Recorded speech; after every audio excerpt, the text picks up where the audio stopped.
18வது அதிகாரத்திலிருந்து பார்த்து கொண்டிருக்கிறோம்.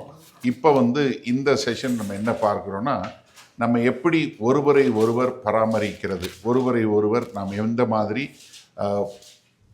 பேணி காத்துக்கொள்வது இல்லை கேர் பண்ணுவது என்ற தலைப்பின் கீழே பார்க்க போகிறோம். இது மத்தேயு 18வது அதிகாரத்தில் 5லிருந்து 9 வரை உள்ள வசனங்கள். முதல் 4 வசனங்களில் நம்ம என்ன பார்த்தோம்? நம்ம எப்படி ஒரு சிறு பிள்ளையை போல மனத்தாழ்மையாய் நாம் உள்ள வர வேண்டும்.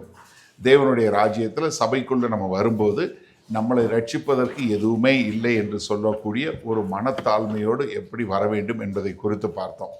இப்போ 5லிருந்து 9 வரை உள்ள வசனங்கள் நம்ம எப்படி ஒருவரை ஒருவர் நாம் பாதுகாத்து கொள்ள வேண்டும் இல்லை பராமரிக்க வேண்டும் என்று சொல்லக்கூடியதான். அடுத்து நம்ம 10வது வசனத்திலிருந்து 14வது வசனம் வரைக்கும் எப்படி ஒருவரை பாதுகாக்க வேண்டும் என்று கூறியது. அடுத்து 15லிருந்து 20 வரை உள்ள வசனங்களில் நம்ம எப்படி ஒருவரை ஒருவர் திருத்த வேண்டும், டிசிப்ளினிங் என்று சொல்லக்கூடியதா. அதற்கு பின்பாக கடைசி அந்த அதிகாரம் முழுவதும் நம்ம எப்படி ஒருவரை ஒருவர் மன்னிக்க வேண்டும் என்கிற தலைப்பின் கீழே பார்க்க போகிறோம். அப்போ இங்கே நம்ம இப்போ பார்க்க போகிறது என்னென்னா, நம்ம எப்படி ஒருவரை ஒருவர் கேர் பண்ண வேண்டும் என்கிற தலைப்பின் கீழே பார்க்க போகிறோம். இது 5லிருந்து 9 வரை உள்ள வசனங்கள் நம்ம வாசித்து விட்டு இதுக்குள்ளாக இப்போ சொல்லுவோம். இப்படிப்பட்ட ஒரு பிள்ளையை என் நாமத்து நிமித்தம் ஏற்றுக்கொள்ளுகிறவன் என்னை ஏற்றுக்கொள்ளுகிறான். என்னிடத்தில் விசுவாசமாய் இருக்கிற இந்த சிறியரில் ஒருவனுக்கு இடரல் உண்டாக்குகிறவன் எவனோ அவனுடைய கழுத்தில் எந்திரக்கல்லை கட்டி சமுத்திரத்தின் ஆழத்திலே அவனை அமிழ்த்துகிறது அவனுக்கு நலமாயிருக்கும். இடர்களின் நிமித்தம் உலகத்துக்கு ஐயோ. இடர்கள் வருவது அவசியம், ஆனாலும் எந்த மனுஷனால் இடரல் வருகிறதோ அவனுக்கு ஐயோ. உன் கையாவது உன் காலாவது உனக்கு இடரல் உண்டாக்கினால் அதை தரித்து எரிந்து போடு. நீ 2 கையுடையவனாய் அல்லது 2 காலுடையவனாய் நித்திய அக்கினியிலே தள்ளப்படுவதை பார்க்கிலும் சப்பானியாய் அல்லது ஊனனாய் நித்திய ஜீவனுக்குள் பிரவேசிப்பது உனக்கு நலமாயிருக்கும். உன் கண் உனக்கு இடரல் உண்டாக்கினால் அதை பிடுங்கி எரிந்து போடு. 2 கண்ணுள்ளவனாய் எரிநரகத்தில் தள்ளப்படுவதை பார்க்கிலும் ஒற்றை கண்ணனாய் ஜீவனுக்குள் பிரவேசிப்பது உனக்கு நலமாய் இருக்கும். இப்போ தேவனுடைய ராஜ்யத்தில் சபைக்குள்ளே இருக்கக்கூடிய மக்கள் நம்ம எப்படி மற்றவர்களுடைய நலன் மேல ஒரு அக்கறை உள்ளவர்களாய் நாம் எப்படி மற்றவர்களை காக்கக்கூடிய மக்களாய் இருக்க வேண்டும் என்று சொல்லக்கூடிய ஒரு காரியம். ஏன்னா நம்ம ஒருவர் பாவத்தில் தள்ளாதபடி நாம் ஒருவருக்கு ஒருவர் நம்ம எப்படி அவர்களை பாதுகாப்பதாக இல்லை அவங்களுக்கு என்ன மாதிரியான ஒரு கேர் கொடுக்க முடியும் அப்படிங்கிற ஒரு காரியம். ஏன்னா தேவனாகிய கர்த்தர் எப்பவுமே நம்ம மற்றவர்களை எப்படி வழி நடத்துகிறோம், மற்றவர்களோடு நம்ம என்ன மாதிரியான உறவுல இருக்கிறோங்கிறத குறித்து ரொம்ப கருத்தாய் காணக்கூடிய ஒரு தேவன். நீங்கள் பழைய ஏற்பாட்டிலே சங்கீதம் 105வது சங்கீதத்தில் பார்த்தீங்கன்னா 5வது வசனத்திலிருந்து அவருடைய தாசனாகிய ஆபிரகாமின் சந்ததியே, அவரால் தெரிந்து கொள்ளப்பட்டவர்களாகிய யாக்கோபின் புத்திரரே, அவர் செய்த அதிசயங்களையும் அவருடைய அற்புதங்களையும் அவர் வாக்கின் நியாய தீர்ப்புகளையும் நினைவு கூறுங்கள். அவரே நம்முடைய தேவனாகிய கர்த்தர். அவருடைய நியாய தீர்ப்புகள் பூமி எங்கும் விளங்கும். 1000 தலைமுறைக்கென்று அவர் கட்டளையிட்ட வாக்கையும் ஆபிரகாமோடே அவர் பண்ணின உடன்படிக்கையும் அவர் ஈசாக்கு இட்ட ஆணையையும் என்றென்றைக்கும் நினைத்திருக்கிறார். அதை யாக்கோபுக்கு பிரமாணமாகவும் இஸ்ரவேலுக்கு நித்திய உடன்படிக்கையாகவும் உறுதிப்படுத்தி, அதாவது கர்த்தர் எப்படி ஒரு வாக்கு கொடுத்தாரு, ஒரு உடன்படிக்கை கொடுத்தாருன்னா அதில் அவர் எந்த அளவுக்கு உண்மையுள்ளவராய் இருக்கிறார். ஏன்னா அங்கே நீ அடுத்து அதில் வரக்கூடிய வசனங்கள்லாம் பார்த்தீங்கன்னா எப்படி ஒரு சிலர் மட்டும் கர்த்தருக்கென்று மீந்திருக்கக்கூடியவர்களாய் நம்பிக்கையுள்ளவர்களாய் இருந்து மெஜாரிட்டியான மக்கள் தவறுதலா போனா கூட கர்த்தர் எந்த அளவுக்கு உண்மையுள்ளவராய் இருந்து பார்க்கிறாரு அப்படிங்கிறத சொல்லக்கூடிய காரியம் சொல்லிட்டு 14வது வசனம் பாருங்க. அவர்களை ஒடுக்கும்படி ஒருவருக்கும் இடம் கொடாமல். நல்ல கவனிங்க, இஸ்ரவேல் தேச மக்கள் தேவனை விட்டு தூரம் போயிட்டாங்க. அவர் நான் அவர்களுக்கு கணவனாய் இருந்தோம், அவர்களோ கீழ்ப்படிதல் இல்லாத விபச்சார சந்ததியா போயிட்டாங்க. ஆண்டவர் சொல்றார், நான் ஒரு உண்மையுள்ள தகப்பனா இருக்கேன், ஆனா ஜனங்கள் என்ன உண்மை இல்லாதவங்களா போயிட்டாங்க. அப்படி போனா கூட அவர்களை ஒடுக்கும்படி ஒருவருக்கும் இடம் கொடாமல் அவர்கள் நிமித்தம் ராஜாக்களை கடிந்து கொண்டு நான் அபிஷேகம் பண்ணினவர்களை நீங்கள் தொடாமலும் என்னுடைய தீர்க்கதரிசிகளுக்கு தீங்கு செய்யாமலும் இருங்கள் என்றார். இப்ப என்ன, இவங்க உண்மையா இல்ல, இஸ்ரவேல் தேச மக்கள் உண்மையா இல்ல. ஆண்டவர் என்ன சொல்றாரு, நான் வாக்கு கொடுத்திருக்கேன், அதனால அவங்கள ஒன்றும் செய்யாதீங்கன்னு சொல்லி நான் மற்றவர்களுக்கு ஒரு கட்டளை கொடுத்து அவங்கள பாதுகாத்தேன். ஏன்னா நான் உங்களை தெரிந்து கொண்டேன், நான் உங்களுக்கு வாக்கு கொடுத்திருக்கிறேன். ஏன்னா ஆதியாகமம் 12வது அதிகாரத்திலே ஆபிரகாமுக்கு வாக்கு கொடுத்தாரு. 3வது வசனத்தை சொல்லுமே சொன்னாரு, உன்னை ஆசீர்வதிக்கிறவர்களை நான் ஆசீர்வதிப்பேன், உன்னை சபிக்கிறவர்களை நான் சபிப்பேன் அப்படின்னு ஆண்டவருக்கு கொடுத்தாரு. என்ன மூலமா இந்த பூமியில எல்லா சந்ததியும் ஆசீர்வதிக்கப்படும். அதற்கு பின்பாக ஆதியாகமம் 27வது அதிகாரத்துல 29வது வசனத்தை சொல்லும்போது எப்படி அதை மறுபடியும் ஒரு பிரமாணமாக ஒரு வாக்காக கொடுத்து நான் உங்களை ஆசீர்வதிப்பேன் அப்படின்னு சொல்லக்கூடிய ஒரு காரியத்தை சொல்லிட்டாரு. அது அப்ப என்ன, நான் சொன்னதுனால, நான் கொடுத்த வாக்குக்கு உண்மை இல்லவனா இருக்கிறதுனால நீங்க உண்மை இல்லாதவர்களா இருந்தாலும் உங்களுக்காக நான் உண்மை உள்ளவனா இருந்தேன், ஏன்னா நீங்க என்னுடையவர்கள் என்று சொல்லக்கூடிய ஒரு காரியத்துல. அதனால என்னன்னா, நீங்க இங்க என்ன, ஒருத்தர் நம்ம பாவம் பண்ணுவதற்கு தூண்டிவிடக்கூடாது என்பதை மிக தெளிவாக சொல்லக்கூடிய ஒரு காரியம். நீங்க உபாகமம் 24வது அதிகாரம் 4வது வசனம் சொல்லும்போது, அவன் தீட்டுப்பட்ட படியினால் அவளை தள்ளிவிட்ட அவளுடைய முந்தின புருஷன் திரும்பவும் அவளை மனைவியாக சேர்த்து கொள்ளக்கூடாது, அது கர்த்தருக்கு முன்பாக அருவருப்பானது. அதாவது இது எதுக்காக சொல்றேன்னா, ஒரு கணவன் மனைவி இருக்கிறாங்க. இப்போ ஒரு கணவன் மனைவியை ஒரு முகாந்திரம் இல்லாமல் தள்ளி விட்டுட்டான்னு வச்சுக்கோங்க. அப்ப என்ன பண்றான், அவன் தன்னுடைய மனைவிய வேசித்தனத்துக்கு தள்ளி விட்டுறான். என்ன காரணம், ஏன்னா அந்த தள்ளி வைக்கப்பட்ட மனைவி, ஏன்னா வேதவசனத்துல விபச்சாரத்தினாலேயே வேற எந்த ஒரு முகாந்திரத்திலையும் நீங்க தள்ளி வைக்க கூடாதுங்கிறத சொல்லப்பட்டது. இப்ப நீங்க அது இல்லாம தள்ளி வைக்கிறதுனால அந்த சகோதரி தனியா போயிடுறாங்க. இப்போ அவங்கள வேற யாராவது கல்யாணம் பண்ணாலும் அவங்க தீட்டு. அப்போ நீ என்ன பண்ற, அவங்களையும் தீட்டு பண்ண வைக்கிற, இன்னொருத்தரையும் தீட்டு பண்ண வைக்கிற, அதை செய்யாதன்னு சொல்லிட்டு. காரணம் என்ன, உன் தேவனாகிய கர்த்தர் உனக்கு சுதந்திரமாக கொடுக்கும் தேசத்தின் மேல் பாவம் வர பண்ணாதிருப்பாயாக. எதுக்காக இது, உனக்கு கொடுத்த இந்த தேசத்துல நீ பாவம் வரவிடாதபடி இருப்பதற்காகத்தான் இது காரியம் கொடுக்கப்பட்டிருக்கு அப்படிங்கிறத மிக தெளிவாக இங்க ஆண்டவர் சொல்லக்கூடிய காரியம். ஏன்னா நீங்க பாவம் பண்ணாம இருக்கிறது ஒன்று, மற்றவர்களை பாவம் பண்ணாம பார்த்துக்கொள்வது இன்னொரு காரியம். அப்ப இந்த இரண்டையும் மிக தெளிவாக இங்க ஆண்டவர் சொல்லி கொடுக்கிறார். ஒன்னு, நீ பாவம் பண்ணுவது மாத்திரமல்ல, இன்னொருத்தரையும் பாவம் பண்ண வைக்க கூடாது அப்படிங்கிறத கர்த்தர் மிக தெளிவாக சொல்லி கொடுக்கிறார். இப்ப இங்க மத்தேயு 18வது அதிகாரம் வரும்போது நம்ம செய்யக்கூடிய காரியம் என்னன்னா, நம்ம நம்முடைய பரிசுத்தத்தை குறித்து, நாம் தேவனுக்கென்று வாழுகிற நம்முடைய பரிசுத்தத்தை குறித்து ரொம்ப ஜாக்கிரதையா இருப்போம். ஆனா ஒரு சபையில, ஒரு சரீரத்துல ஒரு அங்கமா வரும்போது என்னுடைய பரிசுத்தம் மாத்திரமல்ல, என்னுடன் இருக்க எல்லாரும் பரிசுத்தமா இருக்கணுங்கிறதான் ஒரு முக்கியமான காரியம். It's not about my personal holiness, it is also every one around me also to be Holi. எல்லாரும் பரிசுத்தமா இருப்பதற்கு நான் காரியத்தை வாய்க்க பண்ணக்கூடியவனா இருக்க வேண்டும் என்று சொல்லக்கூடியதாக.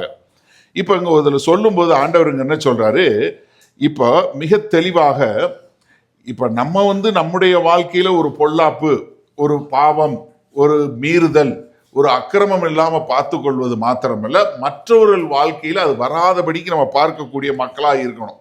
இப்ப இதுக்கு ஒரு பிரின்சிபல் சொல்றாரு. 5வது வசனத்தை சொல்லக்கூடிய பிரின்சிபல் என்ன, இப்படிப்பட்ட ஒரு பிள்ளையை என் நாமத்து நிமித்தம் ஏற்றுக்கொள்ளுகிறவன் என்னை ஏற்றுக்கொள்ளுகிறான்.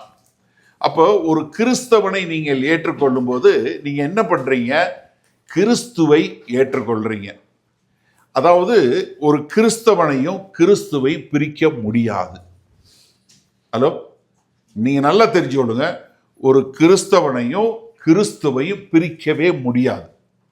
You are intricately interconnected with Christ. சபையில் இருக்கிற யாராக இருந்தாலும் சரி, நல்லா புரிஞ்சு கொள்ளுங்க, இது முதல்ல உங்களுக்கு தெரியணும்.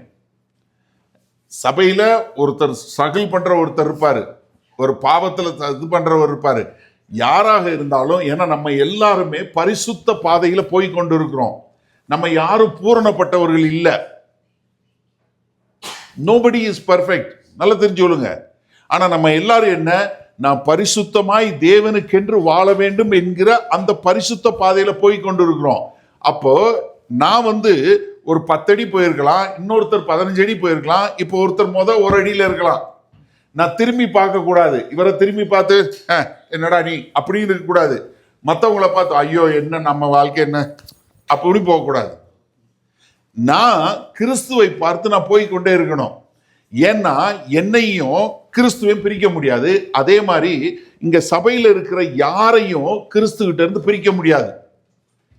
சகரியா 2வது அதிகாரம் 8வது வசனத்தில் தேவனாகிய கர்த்தர் சொல்லும் போது என்ன சொல்றாரு, உன்னை தொடுகிறவன் என் கண்ணின் மணியை தொடுகிறான். அதாவது most sensitive part in human anatomy.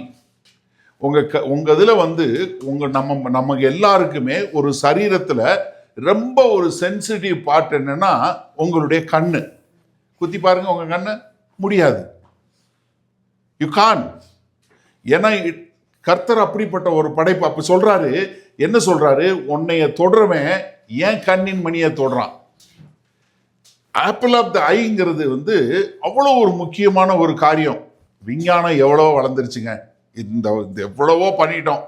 நீங்க இன்னைக்கு டெக்னாலஜியை வச்சு என்னென்னமோ செய்யறான், என்னென்னமோ பண்றான். மெஷின் ஆப்ரேட் பண்ணுது, ரோபோட் ஆப்ரேட் பண்ணுது. இப்போ 3ல லேண்ட் ஆகிட்டோம், 3ல வீடு கட்ட போறோம், அது என்னென்னமோ சொல்றானுங்க. ஆனா இன்னும் they can't produce an I. They just can't.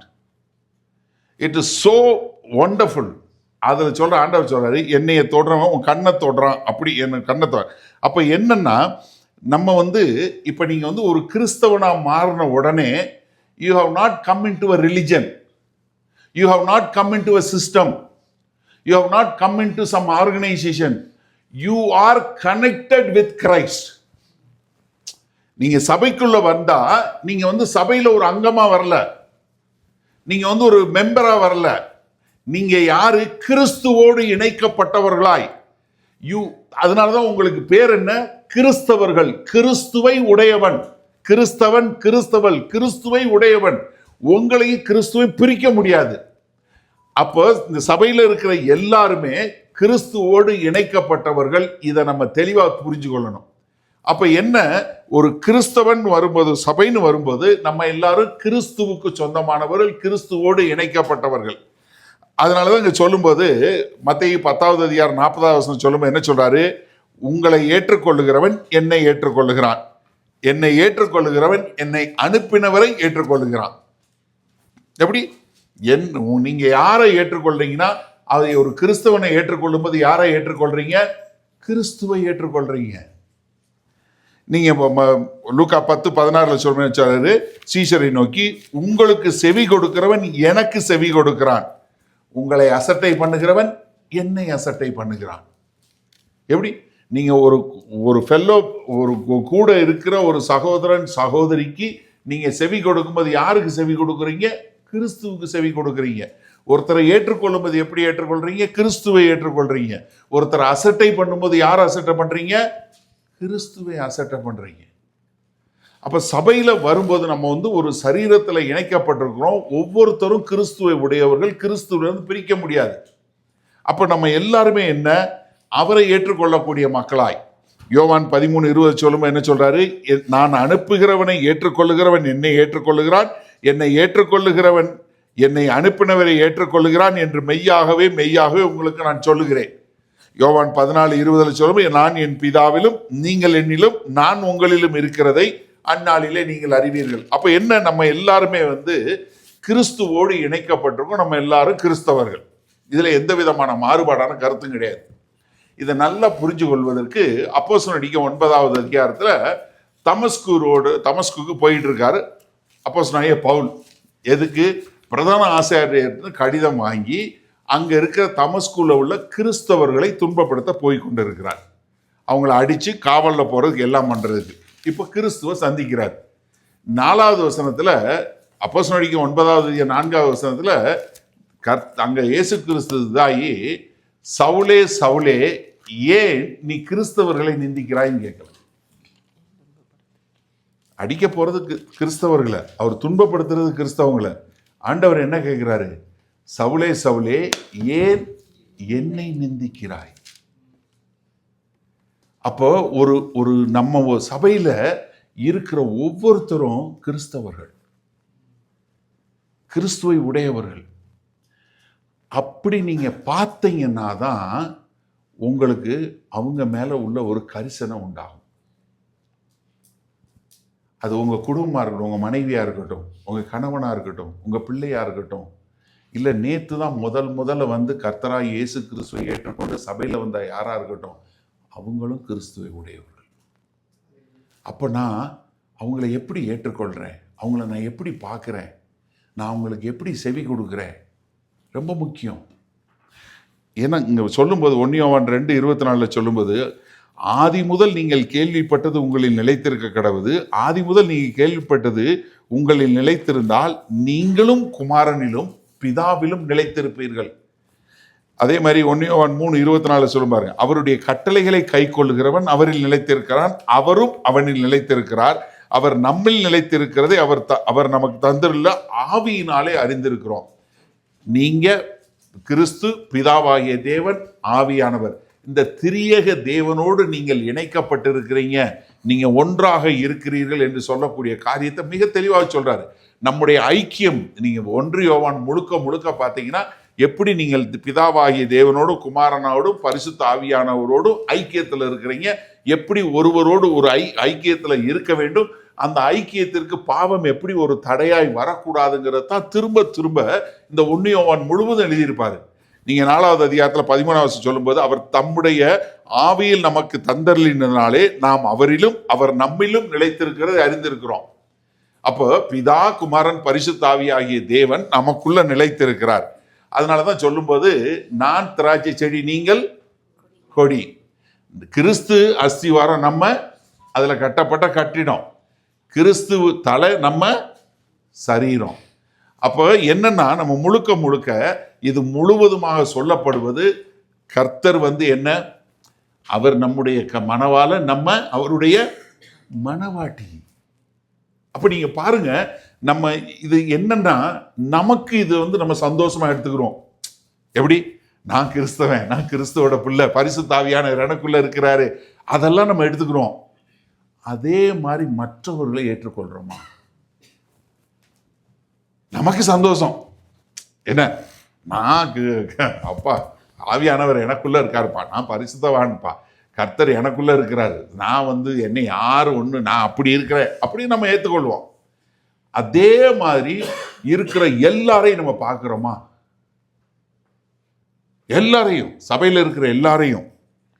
ஏன்னா எப்ப வந்து ஒரு கர்த்தரை ஏற்றுக்கொண்ட விசுவாசி கிறிஸ்துக்குள்ள ஒரு ஆனானோ, அது வந்து என்ன, அவன் கிறிஸ்துவோடு இணைக்கப்பட்டு இருக்கிறான். அவனை வந்து என்ன பண்ணக்கூடாது, ஒரு பாவம் செய்யக்கூடிய ஒரு காரியத்தில் நம்ம விடக்கூடாது. அதனாலதான் இங்க சொல்லும்போது 5வது வசனம், இப்படிப்பட்ட ஒரு பிள்ளையை என் நாமத்து நிமித்தம் ஏற்றுக்கொள்ளுகிறவன் யாரு, எவனாக இருந்தாலும் சரி, எப்படி எவனாலும் சரி, ஒருத்தர் 2 பேர்ல யாருனாலும் சரி, நீங்க யாராக இருந்தாலும் நீங்க என்ன பண்றீங்க, கிறிஸ்துவை ஏற்றுக்கொள்ளக்கூடியதாக. இப்படிப்பட்ட ஒரு சிறு பிள்ளையை நம்ம முதல் செஷன்ல பார்த்தோம் இல்லையா, சிறு பிள்ளையை ஒன்று அணைச்சு கொண்டு, இந்த பிள்ளையை போல நீங்கள் மாறாவிட்டால் பரலோக ராஜ்யத்துக்குள்ள வரமாட்டீங்க. இந்த பிள்ளை என்று சொல்லக்கூடிய காரியம் என்ன, நம்ம வந்து ஒரு சிறு பிள்ளை, அது வந்து நீங்க பார்த்தீங்கன்னா கிரேக்க மொழியில மிக்ரான் என்று சொல்லக்கூடிய பதம், நம்ம இன்னைக்கு அதுல இருந்தா மைக்ரான் வச்சிருக்கோம் இல்லையா, அதான் சிறு, ரொம்ப சின்னதா சிறு பிள்ளையா ஏற்றுக்கொள்ளக்கூடியதாக. அப்ப அந்த மாதிரி நீங்க உள்ள வர்றவங்க, நீங்க எப்படி பண்ணணும், நம்ம எப்படி மற்றவர்களை வழி நடத்துகிறோம், நம்ம எப்படி மற்றவர்களோடு இருக்கிறோங்கிறது மிக ஒரு முக்கியமான ஒரு காரியம். நீங்க மத்தேயு 25வது அதிகாரத்துல 31 இருந்து 46வது வசனம் வரைக்கும் ஒரு காரியத்தை ஆண்டவர் சொல்வார்.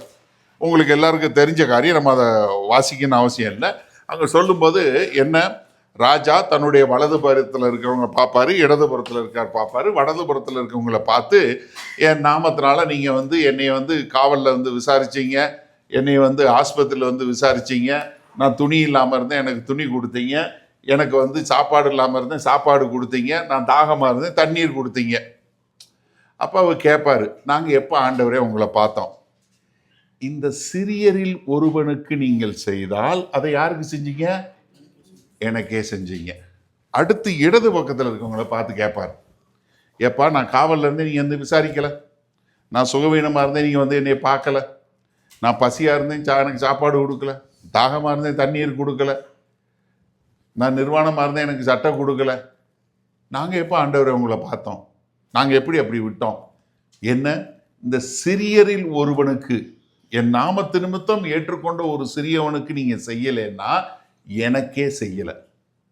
அப்ப யார் வந்து ஒரு கர்த்தராகிய இயேசு கிறிஸ்துவை ஏற்றுக்கொண்ட ஒரு சிறியனாய் இருக்கும்போது அவர்கள் கிறிஸ்துவோடு ஒன்றாக இருக்கிறார்கள். அப்ப இந்த பிரின்சிபிள் முதல்ல உங்களுக்குள்ள நல்லா தெரியணும். இப்ப நீங்க வந்து ஒவ்வொருத்தரையும் பார்க்கும்போது அவர்களை கிறிஸ்துவாக காண கற்றுக்கொள்ள வேண்டும். ஆனா நம்ம எப்படி பார்க்கிறோம்? சமுதாய பார்வையில் நம்ம எப்படி பார்க்கிறோம்?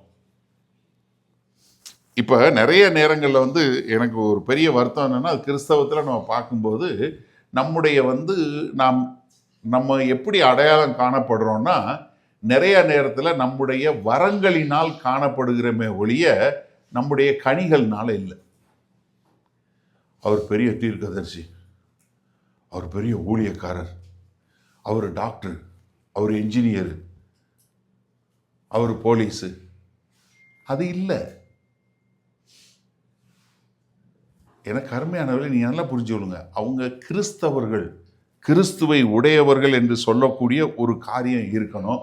அப்போ தான் நம்மளால் வந்து என்ன பண்ண முடியும், அவங்க கிறிஸ்தவர்களை எப்படி நாம் பராமரிக்க வேண்டும், நாம் எப்படி அவர்கள் பாவம் செய்யாமல் இருப்பதற்கு நம்ம எப்படி ஒரு அங்கமாக இருக்க முடியும் என்றதை நம்ம பார்க்க முடியும். அப்போ முதல் பிரின்சிபல் என்ன, உங்களையும் கிறிஸ்துவையும் பிரிக்க முடியாது. எல்லாரும் கிறிஸ்தவர்கள், நீங்கள் பார்க்குற எல்லாரையும் கிறிஸ்துவை போல பார்க்கணும், எல்லாரையும் எப்படி கிறிஸ்துவை போல ஏற்றுக்கொள்ளணும், எல்லாருக்கும் கிறிஸ்துவை போல செவி கொடுக்கணும், நீங்கள் கிறிஸ்துவை போல இருக்கணும். இதுதான் பிரின்சிபல். இதுதான் ஆண்டவர் சொல்கிறார் 5வது வசனத்தில். அடுத்து இதனுடைய நெகட்டிவ் சைடு, இதனோட டேஞ்சர், பிட்ஃபால் இல்லை டேஞ்சர் என்னன்னா 6வது வசனம் பாருங்க, என்னிடத்தில் விசுவாசமாய் இருக்கிற இந்த சிறியரில் ஒருவனுக்கு இடரல் உண்டாக்குகிறவன் எவனோ. அதாவது சபையில இருக்கக்கூடிய இன்னொரு சகோதரனுக்கோ சகோதரிக்கோ இடரல் உண்டாக்குகிறவன் எவனோ அவனுடைய கழுத்தில் எந்திரக்கல்லை கட்டி சமுத்திரத்தின் ஆழத்திலே அவனை அவிழ்த்துகிறது அவனுக்கு நலமாயிருக்கும். இயேசு கிறிஸ்து சொல்றாரு. சபையை குறித்து சொல்லும்போது சபைக்கு சொல்றாரு, எப்பா நீ இந்த சிறு பிள்ளைல ஒருத்தரை வந்து அவங்க சபையிலையோ சபையில் இல்லாமல் இருக்கிறாங்களோ அவங்கள வந்து அவங்க என்ன இருக்கிறானோ அவனை வந்து நீங்கள் வந்து அவனை வந்து பாவம் பண்ணக்கூடியவன், அவனுக்கு இடரல் உண்டாக்கக்கூடிய காரியம் பண்ணினீங்கன்னா உங்களுக்கு கழுத்தில் கல்லை கட்டி இறக்கிறதுக்கு வசதி தண்ணியில். இந்த தூத்துக்குடி சைடில் இருந்தவங்களுக்கு தெரியும், கடலில் இறக்கிடுவோன்னு வாங்க, கல்லை கட்டி இறக்கிடுவோன்னு ஆண்டவரே சொல்கிறார். என்ன ரொம்ப அழகா நேர்த்தியா, நீங்கள் வந்து 5வது வருஷம் நீ என்ன பாதுகாத்த, என்ன பராமரிச்சன்னா, நீ ஒருத்தருக்கு பராமரிச்ச என்னை பராமரிச்ச, இப்போ நீ அவனுக்கு வந்து தடை பண்ணக்கூடியவனாக இருந்தேன்னா என்ன உன்னை இது பண்ணி உன்னை கொண்டு போய் சமுத்திரத்தில் இறக்கி விடுறது பெட்டர் அப்படின்னு சொல்லக்கூடிய ஒரு காரியம். அதாவது என்ன இன்டர்ன் என்ன நம்ம ஓன் டிரான்ஸ்லேட் சொல்லணும்னா, ஒரு சபையில் உள்ள ஒருத்தனை பாவம் பண்ண வைக்கிறத காட்டிலும் பேசாமல் நீ செத்து போகிறது பெட்டர். இயேசு கிறிஸ்து சொன்னதுங்க, ஏபிரகாம் சொல்லலை. சபையில் கூட இருக்கிற ஒருத்தரை பாவம் பண்ண வச்சீங்கன்னா அதுக்கு பதிலாக நீங்கள் செத்து போகிறது நலமாக இருக்கும்னு கர்த்தர் சொல்கிறார். எவ்வளோ பெரிய காரியம் பாருங்க, எவ்வளோ பெரிய எச்சரிக்கை பாருங்க. நம்ம என்னைக்காவது இப்படி யோசிச்சிருக்கோமா? அதாவது இப்போ நம்ம வீட்டில் வந்து அம்மி வச்சு முன்னாடி ஆட்டினோம், இப்போ நம்ம கிரைண்டரே மாறிடுச்சு. முன்னாடி கல் சுத்தம், இப்போ வந்து என்னென்னா இது இதை சுத்த விட்டுட்டாங்க, என்ன நம்ம இப்படி ஆட்டுவோம். இப்போ கிரைண்டர் இது சுற்றுது, அது நிற்குது. ஆனால் ஊரில் வந்து அந்த காலகட்டத்தில் என்னென்னா, மாடு வச்சு செக்கு வச்சு உள்ளே போட்டு இப்படி மாடு சுற்றி வரும். அதுக்குள்ளே இதை போட்டு கோதுமையை போட்டு அதில் இருந்தால் மாவு எடுத்து கோதுமை ரொட்டி செஞ்சாங்க யூதர்கள். அந்த கல்லை சொல்கிறார். அது பெரிய கல், அந்த கல் மூவ் பண்ண முடியாது.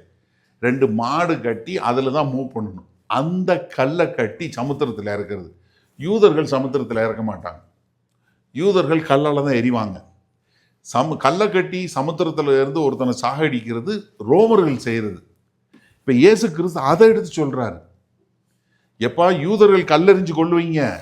இல்லை, நான் என்ன சொல்கிறேன்னா, எப்படி ரோமர்கள் வந்து கல்லை கட்டி உள்ளே இறக்குவானா அந்த மாதிரி ஒன்று கல்லை கட்டி இறக்குறது பெட்டர் அப்படிங்கிறார். ஏன்னா நீ என்ன ஒருத்தரை வந்து என்ன அவங்க வந்து நல்ல கவனிங்க, யாரு இவர்கள், யாரு இந்த சிறியவர். இப்போ சிறியவங்கன்னா என்ன, நமக்கு நான் நேற்று கேட்கும் போதே கேட்டேன், அவங்கன்னா என்ன கொஞ்சம் பலவீனமாக இருப்பாங்க, அவங்களுக்கு இது தெரியாது, நல்லது கெட்டது தெரியாது, அந்த பிள்ளைகளுக்கு நீங்கள் என்ன சொல்லி கொடுக்குறீங்களோ அதில் தான் வளரும். அப்போ என்ன, இப்படி ஒரு வல்னரபுளாக இருக்கக்கூடிய ஒன்றும் தெரியாத மனத்தாழ்மையாக ஒன்றுமே இல்லாமல் இருக்கிற ஒரு சிறு பிள்ளைய நீங்கள் ஒரு தவறான பாதையில் இடரல் உண்டாக்குறது எவ்வளவு மோசமான ஒரு காரியம்.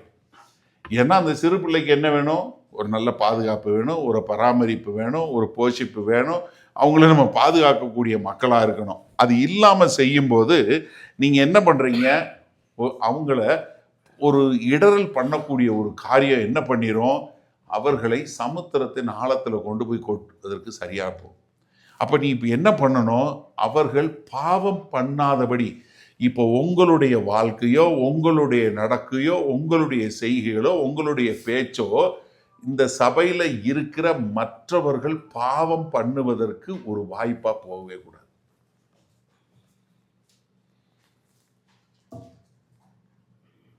உங்களால ஒருத்தர் வந்து இடரல் அடைஞ்சாங்கன்னு வைங்க, அது பெரிய ஒரு பயங்கரமான மோசமான ஒரு காரியம்.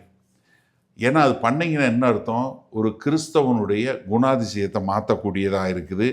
அது கர்த்தருடைய பிள்ளை என்பவனுடைய அடையாளத்தை டார்னிஷ் பண்ணக்கூடியதாக இருக்குது. கர்த்தராகி இயேசு கிறிஸ்துவனால இரத்தத்தினால கழுவப்பட்ட ஒருத்தனை மறுபடியும் பாவம் பண்ண தூண்டக்கூடிய ஒரு காரியமாக இருக்குது. இப்போ நம்ம வந்து எப்படி வந்து மற்றவர்களை பாவம் பண்ணக்கூடியவங்களாக இருப்போம், நம்ம எப்படி அதை அவாய்ட் பண்ண முடியும் அப்படின்னு சொல்லி பார்த்தீங்கன்னா, ஒன்று வந்து நேரடியாக மற்றவர்களை பாவம் செய்ய தூண்டக்கூடிய ஒரு காரியம். You lead somebody to directly to sin. நேரடியாக இது ஒருவேளை சாத்தான் நம்மளை உபயோகப்படுத்தலாம், உலகம் உபயோகப்படுத்தலாம், நம்முடைய சரீரமான மாம்சமும் உபயோகப்படுத்தலாம். நீங்கள் வந்து பார்த்தீங்கன்னா, யார்கிட்டையும் சொல்லியிருந்தேன், ஏவாள் வந்து வஞ்சிக்கப்பட்டாள், ஆனால் ஆதாம் தெரிஞ்சு பாவம் செஞ்சான். அப்போ என்னன்னா, ஏவாள் வந்து தெரிஞ்சு அவளை வந்து பாவம் பண்ணக்கூடிய ஒரு காரியமாக, ஆரோன் பிரதான ஆசாரியர் ஆகிய ஆரோன், ரொம்ப ஆச்சரியமாக இருக்கும். யாத்திராகமம் 20வது அதிகாரத்தில் ஆண்டவர் 10 கட்டளை கொடுக்குறார். கொடுத்துட்டு அவங்ககிட்ட சொல்கிறார். 19வது அதிகாரத்தில் கேட்குறாரு, நான் ஜனங்களோட பேசணும்னு. ஜனங்கள்லாம் சொல்லிடுறாங்க, இந்த பாரு மோசே, அவர் பேசினா எங்களுக்கு பயமாக இருக்குது, நீ போய் பேசிட்டு வா. அவர் என்னெல்லாம் சொல்கிறாரோ அதெல்லாம் நாங்கள் செய்கிறோம். சரின்னு மோசே போய் பேசிட்டு வர்றார். கற்பனைகளை கொடுக்குறார். அந்த கற்பனைகளை பூரா சொல்கிறார். இந்த கற்பனையெல்லாம் நீங்கள் கடைப்பிடிப்பீங்களா? Yes sir, no problem sir, 3 bags full sir, ஒன்றும் பிரச்சனை இல்லை. முதலாவது கற்பனை என்ன, எனக்கு என்னை தவிர வேறே தேவர்கள் வேண்டாம், வானத்திலும் பூமியிலும் எந்த விக்கிரகத்தை நீ ஆராதிக்க கூடாதுன்னு சொல்கிறார். எஸ்ன்னு சொல்லி எல்லாம் சொல்கிறாங்க. 24வது அதிகாரத்தில் ரத்த உடன்படிக்கை பண்ணுறாங்க கர்த்தர் கூட. நாங்கள் இந்த கற்பனைகளுக்கெல்லாம் கீழ்ப்படிவோம், அப்படி கீழ்ப்படியலைன்னா நாங்கள் சாகவும் தயார்னு சொல்லி உடன்படிக்கை பண்ணுறாங்க. அவர்கள் கண்களுக்கு முன்பாக பேசிட்டு 25வது அதிகாரத்தில் மேலே மலையில் போய் உட்காந்துருக்கிறார். 40வது அதிகாரத்துக்கு மேலே உட்காந்துருக்காரு.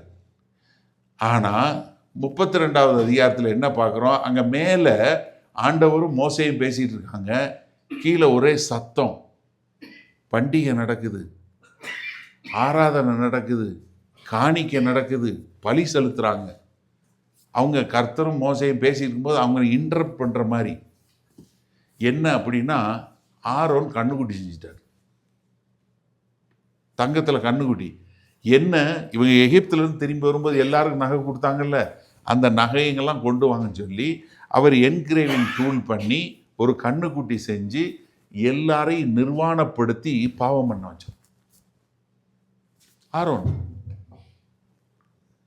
அதனால தான் ஆவிக்குரிய தலைவர்கள் ஒரு சரியான முறையில் ஒரு முன்மாதிரியாக இருக்க வேண்டியது மிக மிக மிக அவசியம்.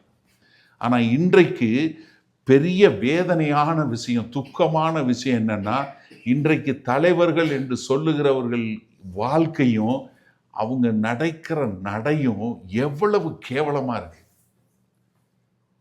எவ்வளவு கேவலமா இருக்கு.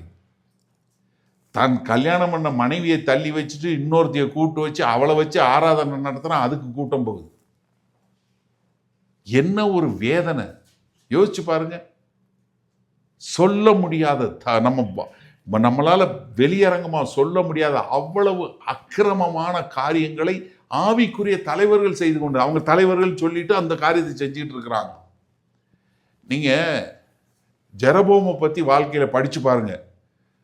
1 ராஜாக்கள் புஸ்தகத்தில் 12வது அதிகாரத்திலிருந்து 18வது அதிகாரம் 21, 22 பாருங்க.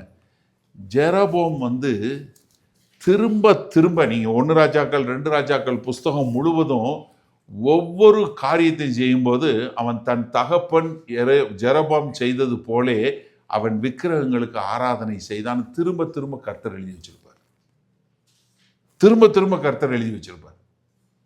ஏன்னா ஒருத்த மற்றவர்களை அப்படிப்பட்ட ஒரு பாவத்துல கொண்டு போய் செய்யக்கூடிய ஒரு காரியம் செய்யவே கூடாது.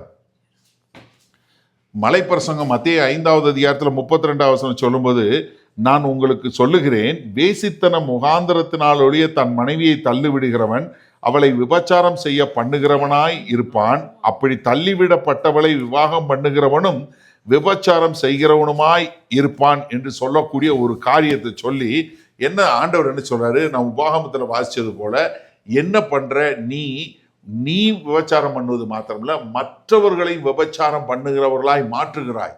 அதனாலதான் இந்த திருமணம் என்பது ஒரு உடன்படிக்கையாக கர்த்தர் எடுத்துக்கொள்ளக்கூடிய காரியம், ரொம்ப சீரியஸா எடுத்துக்கொள்வது.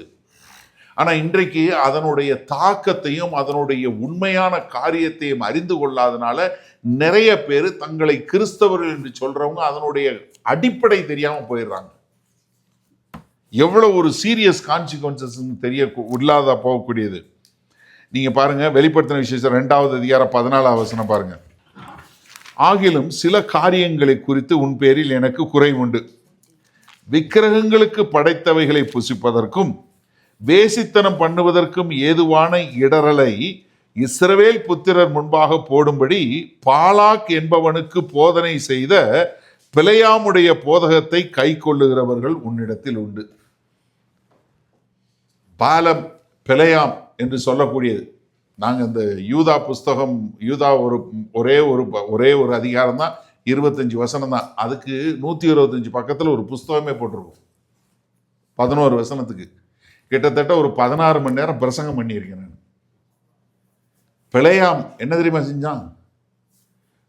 கூலிக்காக, காசுக்காக, நான் யார் ஆசீர்வதிக்கிறேனோ அவங்க ஆசீர்வதிக்கப்படுவாங்க, யாரு சபிக்கிறோன்னு சபிக்கப்படுவாங்க, காசுக்காக போறான். கர்த்தர் கழுதையினுடைய வாயை திறந்து பேசுறார். கழுதை கூட பேசுறான் உட்காந்து. ஏய் கழுதை, என்ன நீ சொன்னபடி கேட்க, கழுதை பேசினா எப்படி இருந்திருக்கும்? நீ யோசிச்சு பாருங்க. ஒரு கழுதையில ஏறி உட்காந்துருக்கீங்க, கழுதைகிட்ட உங்கள்கிட்ட பேசினா நீங்க மறுமொழியா பேசிட்டு இருப்பீங்க, டொமால் கீழே விழுந்திருக்க மாட்டீங்க. ஆனா கழுதைகிட்ட உட்காந்து பேசுறான். காசு மயக்கம். நான் இன்றைக்கு சொல்றேன், அநேக ஊழியர்கள், அநேக சபைகள் கர்த்தரை விசுவாசித்து உண்மையா இருக்கக்கூடிய மக்களை அழிவுல கொண்டு போவது பண ஆசை. 1 தீமோத்தேயு 6:10 ரொம்ப தெளிவா சொல்றார், பண ஆசை எல்லா தீமைக்கும் வேறாய் இருக்கிறது. இன்றைக்கு அநேக ஜனங்கள் இப்படி கேவலமான காரியத்திற்கு போவதற்கு காரணமே பண ஆசை. பிலேயாம் என்ன தெரியுமா செஞ்சான்? 4 தடவை பார்த்தான். 4 தடவை அவன் வாயிலிருந்து ஆசீர்வாதம் தான் வந்துச்சு. அதனால என்ன பண்ணான்? ரைட்டு, இவங்களை நம்ம சபிக்க முடியாது. ஆனால் அதுக்கு பதிலாக ஒரு காரியம் சொல்லித்தரேன். என்ன, மோவாபில் இருக்கிற அழகான பிள்ளைகளை இவங்க பக்கம் அனுப்பு. அவங்க இங்கே லவ் பண்ணி ஒன்றும் இல்லாமல் போயிடுவானுங்க, அது போதும். அந்த ஐடியா கொடுத்தது பிள்ளையாம்.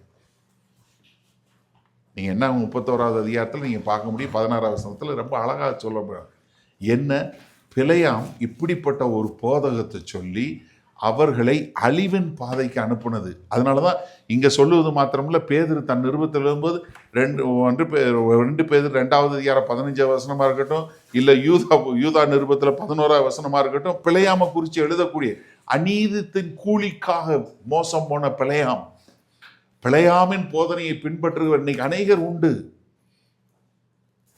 ஏன்னா ஆண்டவர் ரொம்ப சீரியஸா எடுக்கக்கூடிய ஒரு காரியம். வெளிப்படுத்தின விஷயம் 2வது அதிகாரம் 20வது வசனம் பாருங்க. ஆகிலும் உன் பேரில் எனக்கு ஒரு குறை உண்டு, என்னவெனில் தன்னை தீர்க்கதரிசி என்று சொல்லுகிற எசேபால் என்னும் ஸ்திரியானவள் என்னுடைய ஊழியக்காரர் வேசித்தனம் பண்ணவும் விக்கிரகங்களுக்கு படைத்தவைகளை புசிக்கவும் அவர்களுக்கு போதித்து அவர்களை வஞ்சிக்கும்படி நீ அவர்களுக்கு இடம் கொடுத்தாய். அப்போ வேத வசனத்தில் பார்த்தீங்கன்னா எசபேலா இருக்கட்டும், ஜெரபாமா இருக்கட்டும், இல்லை பிழையாமா இருக்கட்டும், எல்லாமே எதற்காக கர்த்தரால் கடிந்து கொள்ளப்பட்டாங்க? ஏன்னா இவர்கள் மற்றவர்களை பாவம் செய்ய தூண்டக்கூடிய காரியத்தை செய்தாங்க. அதனால தான் நமக்கு எச்சரிப்பா ஆண்டவர் எழுதி வச்சிருக்கிறாரு, என்ன நீ அப்படி மற்றவர்கள் உன் மூலமாய் பாவம் பண்ணி இப்படி போவதற்கு நீ ஒரு வாய்ப்பாக இருந்துராத. அதனால யாக்கோபு 1வது அதிகாரம் 13வது வசனம் சொல்லும், என்ன, சோதிக்கப்படுகிறவன் எல்லாரும் என்ன சொல்லக்கூடாது, தேவன் என்னை சோதிக்கிறான்னு சொல்லாத. ஏன்னா நீ சோதிக்கப்பட்டால் அதிலிருந்து தப்புவதற்கான வழியை கொடுப்பாரு. ஏன்னா தேவன் ஒரு காலம் பொல்லாங்கினால் சோதிப்பதே கிடையாது என்பதை மிக தெளிவாக நமக்கு எழுதி கொடுத்திருக்கிறார். அப்ப என்னன்னா நம்ம ரொம்ப தெளிவா கர்த்தர் நம்ம சோதிக்க அனுமதிக்கிறதில்ல. ஆனா அதே சமயத்துல சோதித்தாலோ அந்த சோதனையை தாங்கி அதை தாங்கி நம்ம வெளியே வரக்கூடிய காரியத்தை செய்வார். ஏன்னா லூக்கா 22வது அதிகாரம் 31 32வது வசனத்தில் நம்ம பார்க்கிறோம், பேதுருவை குறித்து சொல்லும் ஆண்டவர் சொல்றாரு, சீமோனே சீமோனே, சாத்தான் உன்னை சொலகுல புடைக்கிறது போல புடைக்கிறதுக்கு வேண்டிக் கொண்டான், ஆனோ நான் உனக்காக வேண்டிக் கொண்டேன். என்ன, உன் விசுவாசம் ஒளிந்து போகாதபடி உனக்காக வேண்டிக் கொண்டேன். நீ குணப்பட்ட பின்பு உன் சகோதரர்களை திடப்படுத்து. அப்ப என்ன, கர்த்தர் சோதிக்கிறது இல்லை. ஆனா என்ன, நம்ம சில நேரங்களில் இப்படிப்பட்ட ஒரு காரியத்தினால அப்ப நம்முடைய வாழ்க்கை என்ன பண்ணிடக்கூடாது, மற்றவர்களை பாவத்துல கொண்டு போய் விட்டுறக்கூடாது. நீங்க உங்களை பார்த்து உங்க மூலமா மற்றவர்கள் பாவம் செய்யக்கூடிய ஒரு காரியத்துக்கு போகவே கூடாது. அப்போ டைரக்டா நம்ம ஒரு காலம் யாரும் பாவம் பண்ணுவதற்கு ஒரு காரியமாக நீங்க இருந்துடவே கூடாது. சபையில் இருக்கிற மக்கள் உங்களை பார்த்துட்டு இன்னொரு தடவை ஒருத்தவங்க என்ன சொல்லக்கூடாது, ஆமா அவர் செஞ்சாரு அதே மாதிரி நான் அப்படின்னு சொல்லக்கூடிய ஒரு காரியத்துக்கு போயிடக்கூடாது. 2வது இன்டைரக்டா லீட் பண்ணுங்க. ஒன்று டைரக்ட், இவங்கெல்லாம் டைரக்டா, இன்னொன்று இன்டைரக்டா. எபேசியர் 6வது அதிகாரம் 4வது வசனத்தில் பார்க்கும்போது, பிதாக்களே நீங்களும் உங்கள் பிள்ளைகளை கோபப்படுத்தாமல் கர்த்தருக்கேற்ற சிட்சையிலும் போதனையிலும் அவர்களை வளர்ப்பீர்களாக. இப்போ இன்டைரக்டா எப்படி பண்ண முடியும் அப்படின்னு சொல்லி பார்த்தீங்கன்னா, ஒன்று முதல்ல ஓவர் ப்ரொடெக்டிவ். ஏன்னா நம்ம கான்டெக்ட்ல இதை சொல்லியே ஆகணும். நம்ம பிள்ளைகளுக்கு என்ன எல்லாம் நம்ம எந்த வகையில் விட்டுறக்கூடாதுன்னு சொல்லி ஓவராக ப்ரொடெக்ட் பண்ணுறது. நம்ம தான் ஏற்றுவோம், நம்ம தான் இறக்குவோம், நம்ம தான் இது பண்ணுவோம். அவங்களுக்குன்னு ஒரு பொறுப்பாக எந்த வேலையும் செய்ய விடாமல் எல்லாமே நம்மளே செஞ்சு அவங்கள வச்சு அவங்கள ஒரு தகுதி இல்லாத மக்களாக மாற்றுறது. இந்த தயவு செய்து இந்த பொம்பளை பிள்ளைங்க வளர்க்குறவங்க, நீங்கள் உங்கள் பிள்ளைகளுக்கு வீட்டில் வேலை செய்ய வச்சு பழக்கி அனுப்புங்க. ஏன்னா நீ ராசாத்தி நீ தான் பிரின்சஸ் சொல்லி வாங்கி கொடுத்து ட்ரெஸ்ஸை போட்டு மேக்கப்பை போட்டு அதை போட்டு வளர்த்து கடைசியில் இன்னொருத்தன் வாழ்க்கையை கெடுக்காது. ஏன்னா இப்போ நிறைய இடங்கள்ல என்னன்னா பிரின்சஸ் சொல்லி வளர்த்து அவன் அங்கே போய் எனக்கு சமையல் வராது, எனக்கு சமைக்க தெரியாது, ஆர்டர் பண்ணுவோம், ஸ்விக்கியில் போடு, இல்லை இதில் போடுன்னு. என்ன உங்களை அப்படியே வளர்த்தாங்க? யோசிச்சு பாருங்க. ஓவர் ப்ரொடெக்ஷன் ஆகவே ஆகாது. அங்கே போய் அவங்களால அட்ஜஸ்ட் பண்ண முடியல. பிள்ளைகள் வந்து கஷ்டப்படுறதுல ஒரு தப்பும் கிடையாது. அது நம்ம வெஸ்ட்ல இருக்கிறவங்க நம்ம வந்து ஐயோ பிள்ளைக்கு எதுவுமே வந்துடக்கூடாது, எப்படியாவது என்னத்தை வேணாலும் பண்ணி அவன் நைக்கி கேட்டானா, அது கேட்டானா, இது கேட்டானா, கேட்குறதெல்லாம் வாங்கி கொடுக்கறது பாசமே கிடையாதுங்க. முதல்ல தயவு செய்து புரிஞ்சுக்கொள்ளுங்க. உங்களுக்கு எப்போ புதுசாக ட்ரெஸ் வாங்கி கொடுத்தாங்க? கிறிஸ்மஸுக்கு, ஈஸ்டருக்கு, பர்த்டேக்கு. நீங்கள் வாரம் வாங்கி கொடுத்தீங்கன்னா யோசிச்சு பாருங்க. காஸ்கோ போகிறப்ப இல்லை வால்மார்ட் போகிறப்ப எப்போ வேணாலும் எதை வேணாலும் பிக்கப் பண்ணுறான். இல்லைன்னா அதை மாதிரி வேணும் இதை மாதிரி வேணும்னு. அது பாசம் இல்லை. Please don't miss understand. ஓவராக ப்ரொடெக்ட் பண்ணாதீங்க. ரெண்டாவது ஃபேவரட்டிசம். ஆம்பளை பையன் நீ அழக்கூடாது. எங்கே இருக்குது பைபிளில்? நீ பையன்டா. எல்லாம் ஒன்று தான். ஒரு பிள்ளைக்கு ஃபேவர் காட்டுறது இன்னொரு பிள்ளைக்கு கிடையவே. ஃபேவரட்டிசமே வச்சுக்காதீங்க. பைபிளில் நிறையா இருக்குது. நான் அதுக்குள்ளே போக விரும்பல.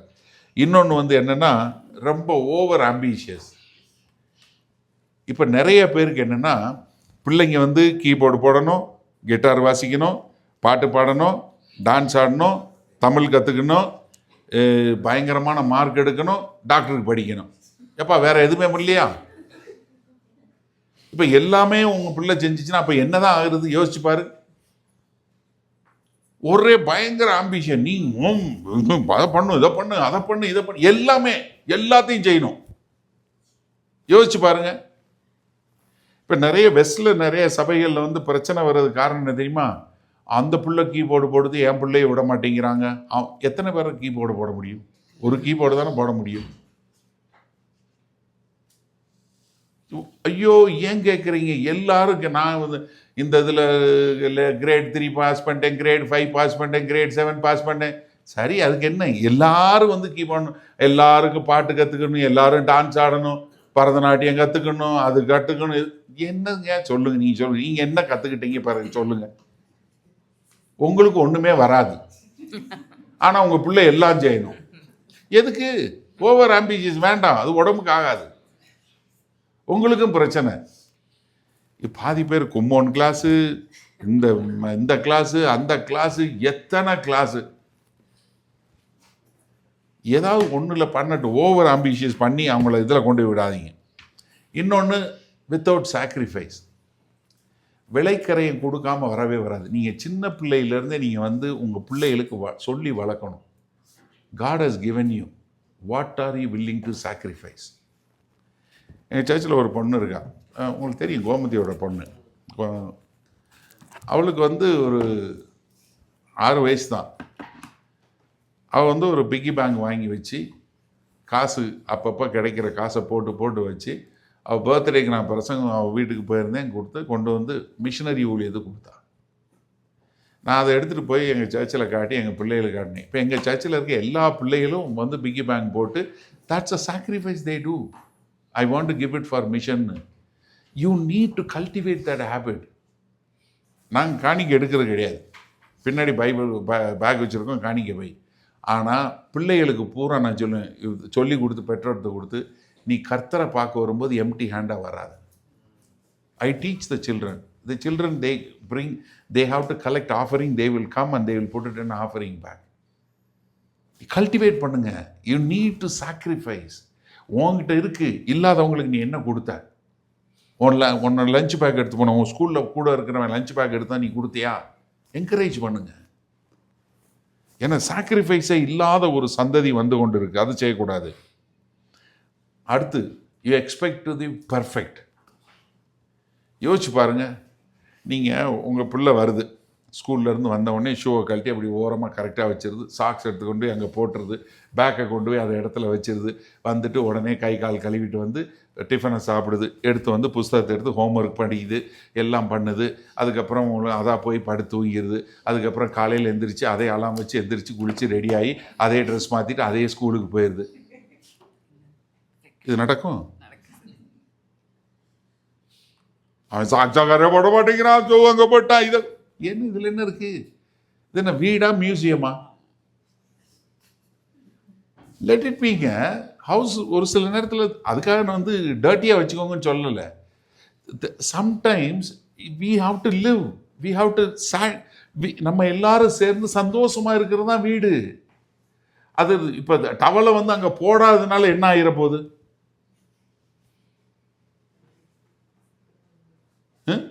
நிறைய வீட்டில் சண்டை என்ன, டவலை சரியா போடலை, இல்லை பெட்ஷீட்டை போட்டு வைக்கல.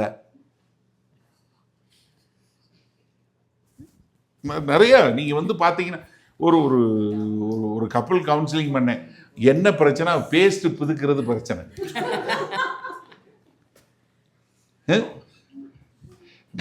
பின்னாடி இருந்து பிதுக்க மாட்டேன், முன்னாடி இருந்து பிதுக்கிறா, அது எனக்கு இரிட்டேட் பண்ணுதுன்னு.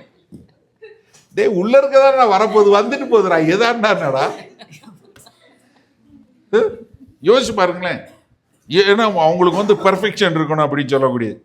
இன்னொன்று வந்து நெக்லெக்ட். என்ன அது வந்து அவங்களுக்குள்ள ஒரு கசப்பு, ஒரு வெறுப்பு, அப்படியே இது எல்லாத்தையும் அவங்க நெக்லெக்ட் பண்ணக்கூடிய ஒரு காரியம். ஒரு சிலர் வந்து பிள்ளைகளுக்கு வந்து பனிஷ்மெண்ட் கொடுக்கக்கூடியது, அப்யூசிவ் பனிஷ்மெண்ட், அடிக்கிறது. இல்லை நீங்கள் வந்து உங்கள் பிள்ளைகளை கண்டிக்கணும், இல்லைன்னு சொல்லலை. பட் அது எங்கே, எப்போ, எப்படி செய்யணும்னு தெரியணும். ஸோ இது வந்து நீங்கள் வந்து உங்கள் பிள்ளைகளை எப்படி வளர்க்குறீங்க, நீங்கள் வந்து அதே மாதிரி தான் நம்ம இருக்கக்கூடிய ஒரு என்விரான்மெண்ட்டில் இன்டைரக்டாக நம்ம வந்து இப்படி எதையாவது செய்து அவர்களை பாவம் செய்யக்கூடிய ஒரு காரியத்தில் போகக்கூடாது. மூணாவது, being a example for sinful. நீங்களே பாவம் பண்ணுறதுக்கு ஒரு முன் உதாரணமாக இருக்கக்கூடாது. ஒரு அருமையான சம்பவம்.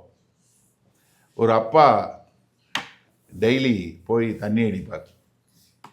ஒரு நாள் பயங்கரமான ஸ்னோ, வீட்டில் சரக்கு இல்லை, அதனால் அவர் என்ன பண்ணுறாரு, ஸ்னோவில் இறங்கி வெளியே அப்படி நடந்து போக ஆரம்பித்தார் பாருக்கு. கொஞ்சம் தூரம் போனதுக்கப்புறம் தான் ரியலைஸ் பண்ணார், பின்னாடி ஒரு சத்தம், யாரோ நடந்து வர சத்தம். இவர் எங்கே கால் வச்சு நடந்து போகிறாரோ அந்த காலை மிதித்து அவரோட பையன் வர்றான். எங்கடா வர்றன்னு, நீங்கள் என்ன பண்ண போகிறீங்களோ அதே பண்ணுறதுக்கு நானும் உங்கள் பின்னாடியே வர்றேன், யூ ஆர் மை எக்ஸாம்பிள் அப்படின்னு. That was the last time he went to a pub. யோசிச்சு பாருங்க. நீங்கள் நல்லா தெரிஞ்சு சொல்லுங்க. நான் எப்பயுமே சொல்லேன், அடிக்கிற முறை சொல்லேன், your children are walking recording video cameras. They record everything. They watch you, how you behave, how you talk, நீங்கள் எப்படி பேசுகிறீங்க, நீங்கள் என்ன நடக்கிறீங்க, எல்லாத்தையும் ரெக்கார்ட் பண்ணிக்கிட்டே இருப்பாங்க. Every move. நீங்கள் உங்கள் ஹஸ்பண்டுக்கு எவ்வளோ ரெஸ்பெக்ட் கொடுக்குறீங்க, உங்கள் மனைவியை நீங்கள் எப்படி ரெஸ்பெக்ட் கொடுக்குறீங்க, எல்லாம் பார்ப்பாங்க. அதை வச்சு தான் அவங்க உங்களுக்கு மரியாதை கொடுப்பாங்க. நீங்கள் வந்து உங்கள் மனைவிக்கு மரியாதை கொடுக்கலன்னா அந்த பிள்ளை உங்கள் மனைவியை மதிக்காது, அம்மாவை மதிக்காது பிள்ளை. நான் சொல்கிறேன், எந்த ஹஸ்பண்ட் வந்து தன்னோட ஒய்ஃபுக்கு வந்து மரியாதை, பிள்ளைகளுக்கு முன்னாடி மரியாதை கொடுக்கலன்னா அந்த பிள்ளை அவங்க அம்மாவை மதிக்கவே மதிக்காது. அதே மாதிரி ஒரு கணவனை ஒரு ஒய்ஃப் எடுத்தெறிஞ்சு பேசுனா அந்த பிள்ளை அந்த அப்பாவுக்கு மரியாதை கொடுக்காது. ஐ சேலஞ்ச், நீ யாராக இருந்தாலும் சரி சேலஞ்சு பார்த்துக்கோங்க. உங்கள் வாழ்க்கை அப்படி தான் இருக்கும். பிள்ளைங்க பார்க்கும். நீங்கள் என்ன நடிப்பு கிடையாது. நான் சொல்கிறேன், நானும் என் ஒய்ஃபும், பசங்க சின்ன பிள்ளையாக இருக்கும்போது நானும் என் ஒய்ஃபும் ஆரோக்கியம் பண்ணியிருந்தா வீட்டிலே இருந்திருக்க மாட்டான், ஸ்கூலில் இருப்பான். திரும்பி வந்தால் நேராக என் ஒய்ஃபை கட்டி பிடிச்சி ஐ லவ் யூ மம்மிம்மா. They can sense it. நல்லா தெரிஞ்சு சொல்லுங்க. You can't fool around. ஏன்னா நம்மளை வந்து ஒரு எக்ஸாம்பிளாக இருக்கிறது கூப்பிட்ருக்காரு ஆண்டவர். அப்போ நம்ம வந்து எந்த அளவுக்கு ஒரு முன் உதாரணமாக இங்கே இருக்கிறோம் சபைக்குள்ள. ஏன்னா நீங்கள் 1 தீமோத்தேயு 4:12 பாருங்கள், உன் இளமையை குறித்து ஒருவனும் உன்னை அசட்டை பண்ணாதபடிக்கு நீ வார்த்தையிலும் நடக்கையிலும் அன்பிலும் ஆவியிலும் விசுவாசத்திலும் கற்பிலும் விசுவாசிகளுக்கு மாதிரியாயிடு. Be an example. Be an example. நீங்கள் உங்கள் முன்னாடி இருக்கிற எல்லாருக்கும் நீங்கள் வந்து ஒரு எக்ஸாம்பிளாக இருக்கணும். அதைத்தாங்க ரொம்ப அழகா சொல்றாரு. ஏன்னா 1 கொரிந்தியர் 11:1 சொல்லும்போது அப்போஸ்தலனாகிய பவுல் சொல்றார், நான் கிறிஸ்துவை பின்பற்றுவது போல, எப்படி நான் கிறிஸ்துவை பின்பற்றுவது போல நீங்களும் என்னை பின்பற்றுகிறது. As I follow Christ, you follow me. அப்ப என்னன்னா, நான் ஒரு முன்மாதிரியாக இருக்கிறேன், நான் ஒரு இப்படிப்பட்ட ஒரு காரியமா இருக்கிறேன் அப்படின்னு சொல்லக்கூடிய ஒரு காரியம். அப்ப என்னன்னா, நான் ஒரு முன்மாதிரியா இருந்து நான் நடத்துறது என்னைய பார்த்து அவர்கள் பாவம் பண்ணாதபடிக்கு நான் ஒரு முன்மாதிரியா, ஒரு ரோல் மாடலா இருக்கணும். அப்ப நான் என்னைய பார்த்து சொல்லும்போது நீங்க என்ன சொல்லணும்? நீ ஏதாவது புள்ள கோபப்பட்டு, டேய் நீ பாரு, அப்பா என்னைக்காவது கோபப்பட்டு பார்த்துருக்கியா? இல்லை அம்மா என்னைக்காவது கோபப்பட்டு பார்த்துருக்கியா? அதை மாதிரி வாழுடா. நீ அந்த மாதிரி சொல்லக்கூடிய அளவுக்கு நம்ம வாழ்க்கை இருக்கணும், நம்ம வாழ்க்கையை மாற்றணும். ஏன்னா நீங்க செய்யாத ஒன்றை நீங்க உங்க பிள்ளைகளுக்கு கற்றுக் கொடுக்க முடியாது. நீங்க செய்யாத ஒன்றை மற்றவங்களுக்கு சொல்லி கொடுக்க முடியாது. இப்போ கூட இங்கே சபையில் இருக்கிறீங்க, ஒருத்தவங்கள்ட்ட அவர் கடன், எனக்கு கிரெடிட் கார்டு பிரச்சனை இருக்குது, ஒரே பெரிய கடனாக இருக்குன்னா நீங்கள் ஆலோசனை எப்போ சொல்ல முடியும் தெரியுமா? நீங்கள் எப்படி கிரெடிட் கார்டை ஹேண்டில் பண்ணி ஒரு அவுட்ஸ்டாண்டிங் இல்லாமல் இருக்கிறீங்கன்னா தான் நீங்கள் சொல்லிக் கொடுக்க முடியும். நான் எப்படி கடன்லாம் போக்கி நான் கடன் இல்லாமல் வரனேன் அப்படிங்கிறத சொன்னால் தான் நீங்கள் அந்த மாதிரி பண்ண முடியும். நான் நல்லா புரிஞ்சுக்கொள்ளுங்க, தயவு செய்து நம்ம கடன் இல்லாமல் வாழணும். கிரெடிட் கார்டில் கடன் வாங்கிட்டு கிரெடிட் கார்டை வச்சு இதை பண்ணி அதை பண்ணி ஜகிள் பண்ணுறது it's not a Christian life. தயவு செய்து புரிஞ்சு கொள்ளுங்க. ஏன்னா இன்னைக்கு நிறைய பேருக்கு ஏதாவது ஒரு வகையில் கடன் தொல்லை அந்த ஸ்ட்ரெஸ் நிறைய பேர் ஹார்ட் அட்டாக் வருது சின்ன வயசுலேயே. 37 வயசு 38 வயசுல ஹார்ட் அட்டாக். என்னடானா ஒரே கடன் பிரச்சனை. ஏன்னா நம்ம ஒரு முன்மாதிரியாக இருக்கணும். ஒரு ஹஸ்பண்ட் அண்ட் ஒய்ஃப் ஒரு ஆளாக இருக்கணும். ஹஸ்பண்டோட ரோல் ப்ரொவைடர். இங்கே வெளிநாட்டில் இருக்க நம்ம 2 பேருக்கும் 2 பேர் வேலை பார்க்கணும். கண்டிப்பாக நீங்கள் வேலை பார்த்து ஒரு ஃபைனான்ஸ் மேனேஜ் பண்ண வேண்டியது மிக மிக அவசியம். அப்போஸ்தலனாகிய பவுல் சொல்கிறாரு, நீ வேலை பார்க்கலையா சாப்பிடாதங்கிறார். நீ வேலை பார்க்கலையா யூஆர் ஒர்ஸ் தென் அன்பிலீவர்ன்றாரு. ஏன்னா ரொம்ப அவசியமான ஒரு காரியம். ஏன்னா எக்ஸாம்பிளாக இருக்கிறது. ஏன்னா நீங்கள் இப்போ எக்ஸாம்பிளாக இல்லைன்னா என்ன ஆகும்? நீங்கள் அடுத்த உங்கள் குடும்பத்தில் மாத்திரம் மற்றவங்களுக்கு முன்னாடி நீங்கள் என்ன பண்ணுறீங்க, இட்ஸ் ஓகேன்னு சொல்லி அவங்கள பாவம் பண்ணக்கூடியவங்களா மாற்றிடுவீங்க. பண்ணக்கூடாது. ரோமர் 14வது அதிகாரம் திருப்புங்க, இங்கே ரொம்ப ஒரு அருமையான உதாரணம் கொடுக்குறார். ஏன்னா இங்கே ரொம்ப அழகா அங்கே சொல்லக்கூடிய ஒரு காரியம் பாருங்க.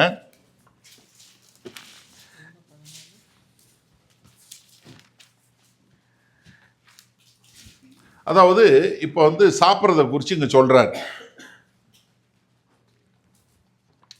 விக்கிரகங்களுக்கு படைக்கப்பட்ட பொருளை சாப்பிட்றதுக்கு. அதாவது டயனா என்று சொல்லக்கூடிய தியானாளுக்கு இருக்கக்கூடிய ஆலயத்தில் அவங்க அங்கே பலி செலுத்துகிறாங்க. ஆடுகள் இதெல்லாம் பலி செலுத்துகிறாங்க. அப்போ அவங்களுக்கு ஆசாரியனுக்கு கொடுக்குறாங்க, அந்த பூசாரிகளுக்கு கொடுக்குறாங்க. அவங்களுக்கு வந்துடுது. இப்போ அவங்க என்ன பண்ணுறாங்க, அவங்க எல்லா மீட்டு சாப்பிட முடியாது. அதனால் என்ன பண்ணுறாங்க, பாதி மீட்டை எடுத்து அவங்க வீட்டுக்கு போக மீதி எடுத்து மார்க்கெட்டில் விற்றுறாங்க. இந்த மீட்டு கடையில் மீட்டு விற்கிற மாம்சம் விற்கிற இறைச்சி விற்கிறத காட்டிலும் இது சீப்பு. இப்போ இதை வாங்கிட்டு நீங்கள் வீட்டில் சமைச்சிடுறீங்க. இப்போ நீங்கள் போகிறீங்க ஒரு விசுவாசத்தில். இப்போ தான் புதுசாக வந்த ஒருத்தர் வர்றார். இப்போ இந்த புதுசாக வந்தவனுக்கு இவங்க வாங்கின இறைச்சி எங்கே வாங்கினாங்கன்னு ஒரு கேள்வி கேட்குறான். அவன் கேள்வி கேட்ட உடனே நீங்கள் என்ன சொல்கிறீங்க, சமைச்சவங்க மார்க்கெட்டில் வாங்கணும், இந்த செகண்ட் ஹேண்ட் மார்க்கெட் மாதிரி மார்க்கெட்டில் வாங்கணும் அப்படின்ன உடனே அது எங்கே, கோயிலுக்கு படைக்கப்பட்டது அப்படின்ற இதில் சொல்கிறாங்க. இப்போது ஆகாரம் எல்லாமே கர்த்தர்கிட்டருந்து வந்தது, அதை ஆசீர்வதித்து சாப்பிட்டா ஒரு பிரச்சனையும் இல்லை. ஆனால் இந்த புதுசாக வந்தவனுக்கு அதில் சாப்பிட்டா அது குற்றம்னு நினச்சிக்கிட்டு இருந்தான்னா நீ என்ன பண்ணாத, அவன் நிமித்தம் நீ சாப்பிடாத. ஏன்னா நீ என்ன, உனக்கு அது செய்கிறதுக்கு அதிகாரம் இருந்தாலும், ஏன்னா கூட இருக்கிறவன் அது பாவம்னு நினைக்கும் போது நீ அதை செய்யாத. நீங்கள் அதில் 13ஆம் வசனம் பாருங்க. இப்படி இருக்க நாம் இனிமேல் ஒருவரை ஒருவர் குற்றவாளிகள் என்று தீர்க்காதிருப்போமாக, ஒருவனும் தன் சகோதரனுக்கு முன்பாக தடுக்கலையும் இடரலையும் போடலாகாதென்றே தீர்மானித்துக் கொள்ளுங்கள். ஒரு பொருளும் தன்னிலே தீட்டுள்ளதல்லவென்று கர்த்தராகிய இயேசுக்குள் அறிந்து நிச்சயித்திருக்கிறேன்.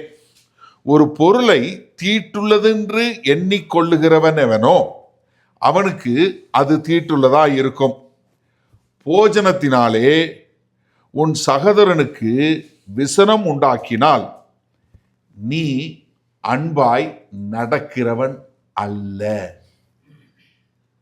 போஜனத்தினாலே உன் சகோதரனுக்கு நீ விசனம் உண்டாக்கினால் நீ அன்பாய் நடக்கிறவன் அல்ல. அவனை உன் போஜனத்தினாலே கெடுக்காதே. எப்படி? உன் போஜனத்தினாலே அவனை நீ கெடுக்காதே, கிறிஸ்து அவனுக்காகவும் மரித்தாரே. ஐயா, எனக்கு சுதந்திரம் இருக்கு, நான் என்ன வேணாலும் சாப்பிடலாம். ஆனா என்னுடைய சுதந்திரம் மற்றவர்களுக்கு தடையாய் இராதபடி நம்ம ரொம்ப ஜாக்கிரதையாக பார்த்து கொள்ளணும். இப்போ ஒரு நிமிஷம் இப்போ நம்ம ப்ராக்டிக்கலாக பேசுவோம்.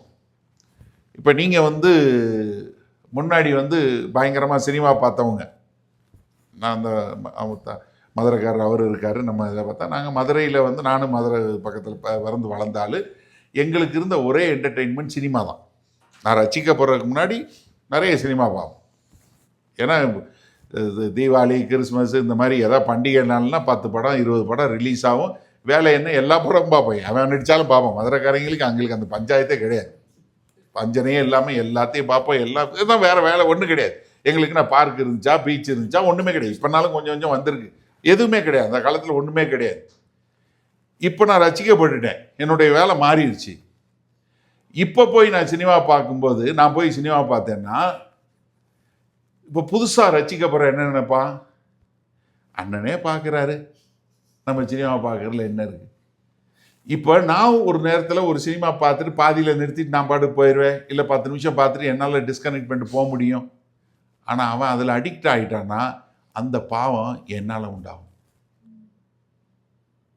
நிறைய பேர் கேள்வி கேட்குறது தெரியுமா, பிரதர் நம்ம ஆல்கஹால் குடிக்கலாமா? பைபிளில் குடிக்காதன்னு சொல்ல, குடிவெறி கொள்ளாதன்னு இருக்கு. ஆனால் இப்போ நான் போய் ஒரு ட்ரிங்க் குடிச்சிட்டு என்னால் அதை விட்டுட்டு வர முடியும், அதுக்கப்புறம் நான் குடிக்காமல் இருக்க முடியும்னு வச்சுக்கோங்க. ஆனால் நான் குடிக்கிறத பார்த்துட்டு இன்னொருத்தன் அவன் குடிச்சு அவன் வீணாக போனான்னு வைங்களேன், அந்த பாவம் என் பேரில் வரும்.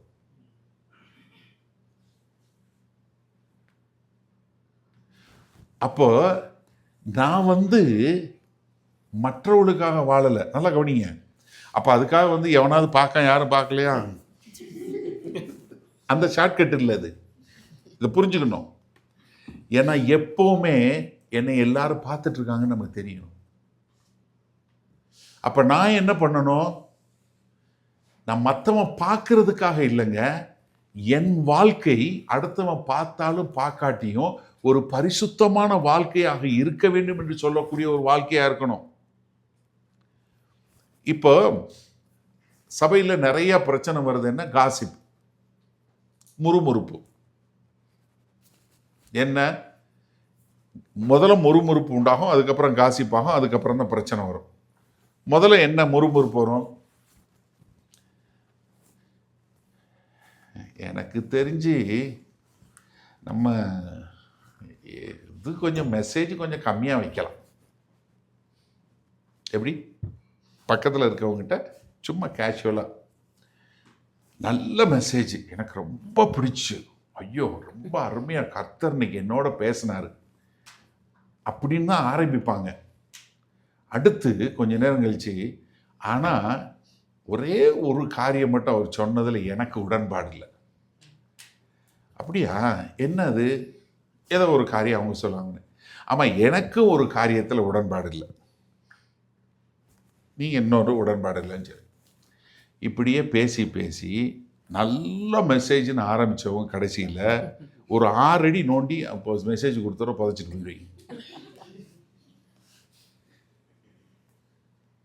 சொல்றேன் நிஜமா. 1 கொரிந்தியர் 10வது அதிகாரத்தில் அப்போஸ்தலனாகிய பவுல் பெரிய எச்சரிக்கை கொடுக்கிறார். அவர் உதாரணம் எங்க தெரியுமா இருக்கிறாரு? வனாந்தரத்தில் வரும்போது அவங்க கர்த்தருக்கு எதிராக முறுமுறுத்தாங்க. அதனால கர்த்தர் என்ன பண்ணாரு? சங்காரக்காரனை அனுப்பி அவர்களை அழிச்சார். என்ன முறுமுறுப்பு? என்ன முறுமுறுப்பு? மன்னா வந்துச்சு. மன்னா முத வரும்போது என்ன சொன்னாங்க? தேனிட்ட பணியாரம் போல இருந்துச்சு. தமிழில் அது நல்ல அழகும். எப்படி? தேனிட்ட பணியாரம் போல இருந்தது. இந்த தேனிட்ட பணியாரம் என்னாச்சு? முதல்ல நல்லா இருந்துச்சு. மன்னா இட்லி, மன்னா தோசை, மன்னா பிரியாணி, மன்னா நல்லா இருந்துச்சு. ஆனால் அடுத்து என்னப்பா டெய்லி மன்னாவா, எப்படி டெய்லி மன்னாவா அப்படின்னு பேசி பேசி என்ன ஆயிடுச்சு? அவங்க எல்லாம் முறுமுறுக்க ஆரம்பிச்சிட்டாங்க. நம்ம வனாந்திரத்தில் இருக்கிறோம், நமக்கு இறைச்சி கிடைக்குமோ, நமக்கு எல்லாம் கர்த்தரால இறைச்சி கொடுக்க கூடுமோ? இப்ப என்ன, இது முறுமுறுப்பு வந்துச்சா? இந்த முறுமுறுப்பு கொஞ்சம் கொஞ்சமா பேசி கர்த்தருக்கு எதிராக பாவம் பண்ணதுனால கர்த்தர் என்ன பண்ணாரு? அவங்கள பூரா வனாந்தரத்தில் அழிச்சிட்டார். இதை சொல்லிட்டு 1 கொரிந்தியர் 10வது அதிகாரம் 10, 11, 12 வசனத்தில் அப்போஸ்தலனாகிய பவுல் சொல்றாரு, இவைகளெல்லாம் அவர்களுக்கு சம்பவித்தது முடிவு காலத்தில் இருக்கும் நமக்கோ இது எச்சரிக்கை உண்டாகும்படி எழுதப்பட்டும் வைத்திருக்கிறது.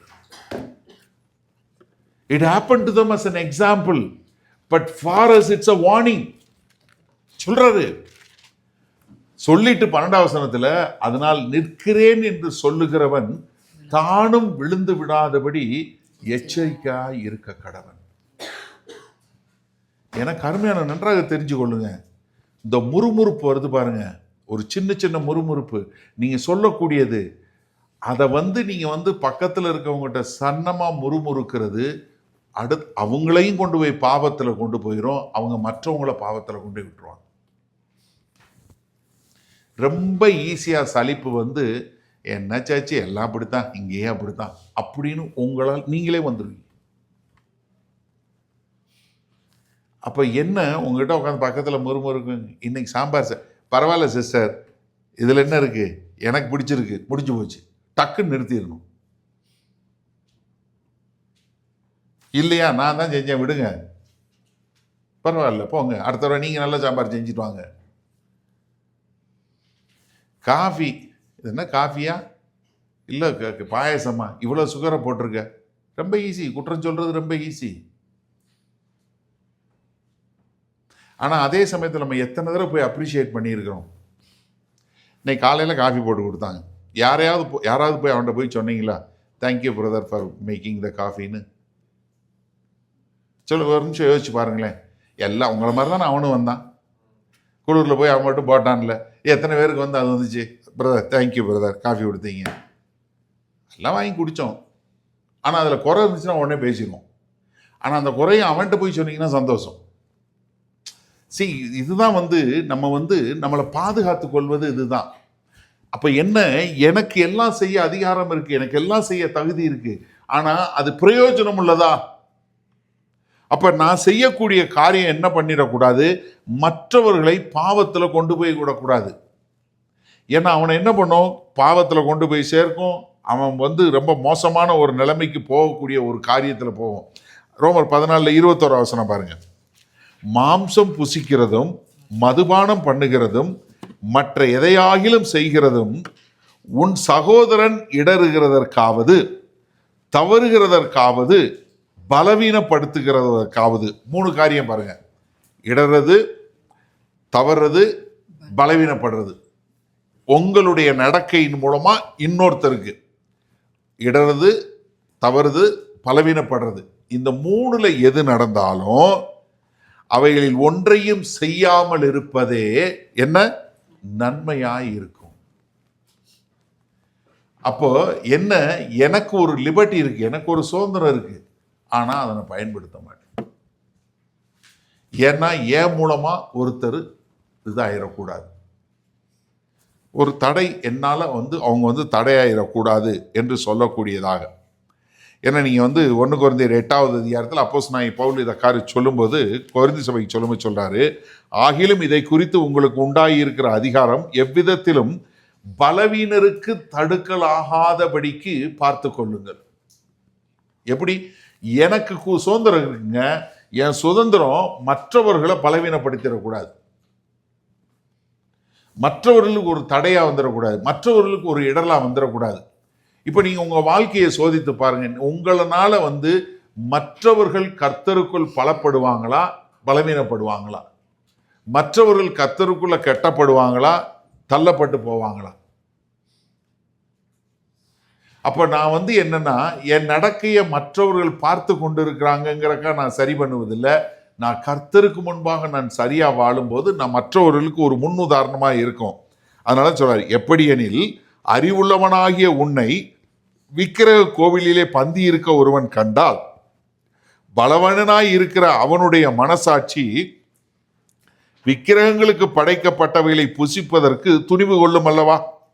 பலவீனமுள்ள சகோதரன் உன் அறிவி நிமித்தம் கெட்டு போகலாமே, அவனுக்காக கிறிஸ்து மரித்தாரே. அப்ப என்ன, நம்ம வந்து ஒரு பலவீனமான மக்கள் நம்ம மத்தியில இருப்பாங்க. இங்க கர்த்தர் சொல்லுமா என்ன சொன்னாரு? எவனாகிலும் இந்த சிறியவர்களில் ஒருவன். அப்ப என்ன, சபையில பலவீனம் உள்ளவங்க இருப்பாங்க. அப்ப எனக்கு நான் ஒரு பலம் உள்ளவன், நான் அறிவு உள்ளவன், நான் ஞானம் உள்ளவன்னா என்னுடைய அறிவு, என்னுடைய ஞானம், எனக்கு கொடுக்கப்பட்ட ஒரு பிரிவிலேஜ், எனக்கு கொடுக்கப்பட்ட ஒரு காரியம் மற்றவர்கள் தடை வராதபடி. அப்ப உங்களால ஒருத்தவங்க இடைஞ்சல் அடைஞ்சிடாதபடி, உங்களால ஒருத்தவங்க வந்து தங்களுடைய விசுவாசத்துல தடை வந்து விடாதபடி, சபைக்கு வர முடியாதபடி நீங்க ஒரு தடையா இருக்கவே கூடாது.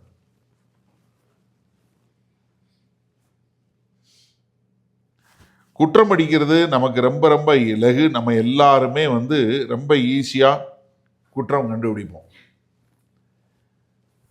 ஆனா அது வந்து மற்றவர்களை பலவீனப்படுத்துகிறதா, பலப்படுத்துகிறதா?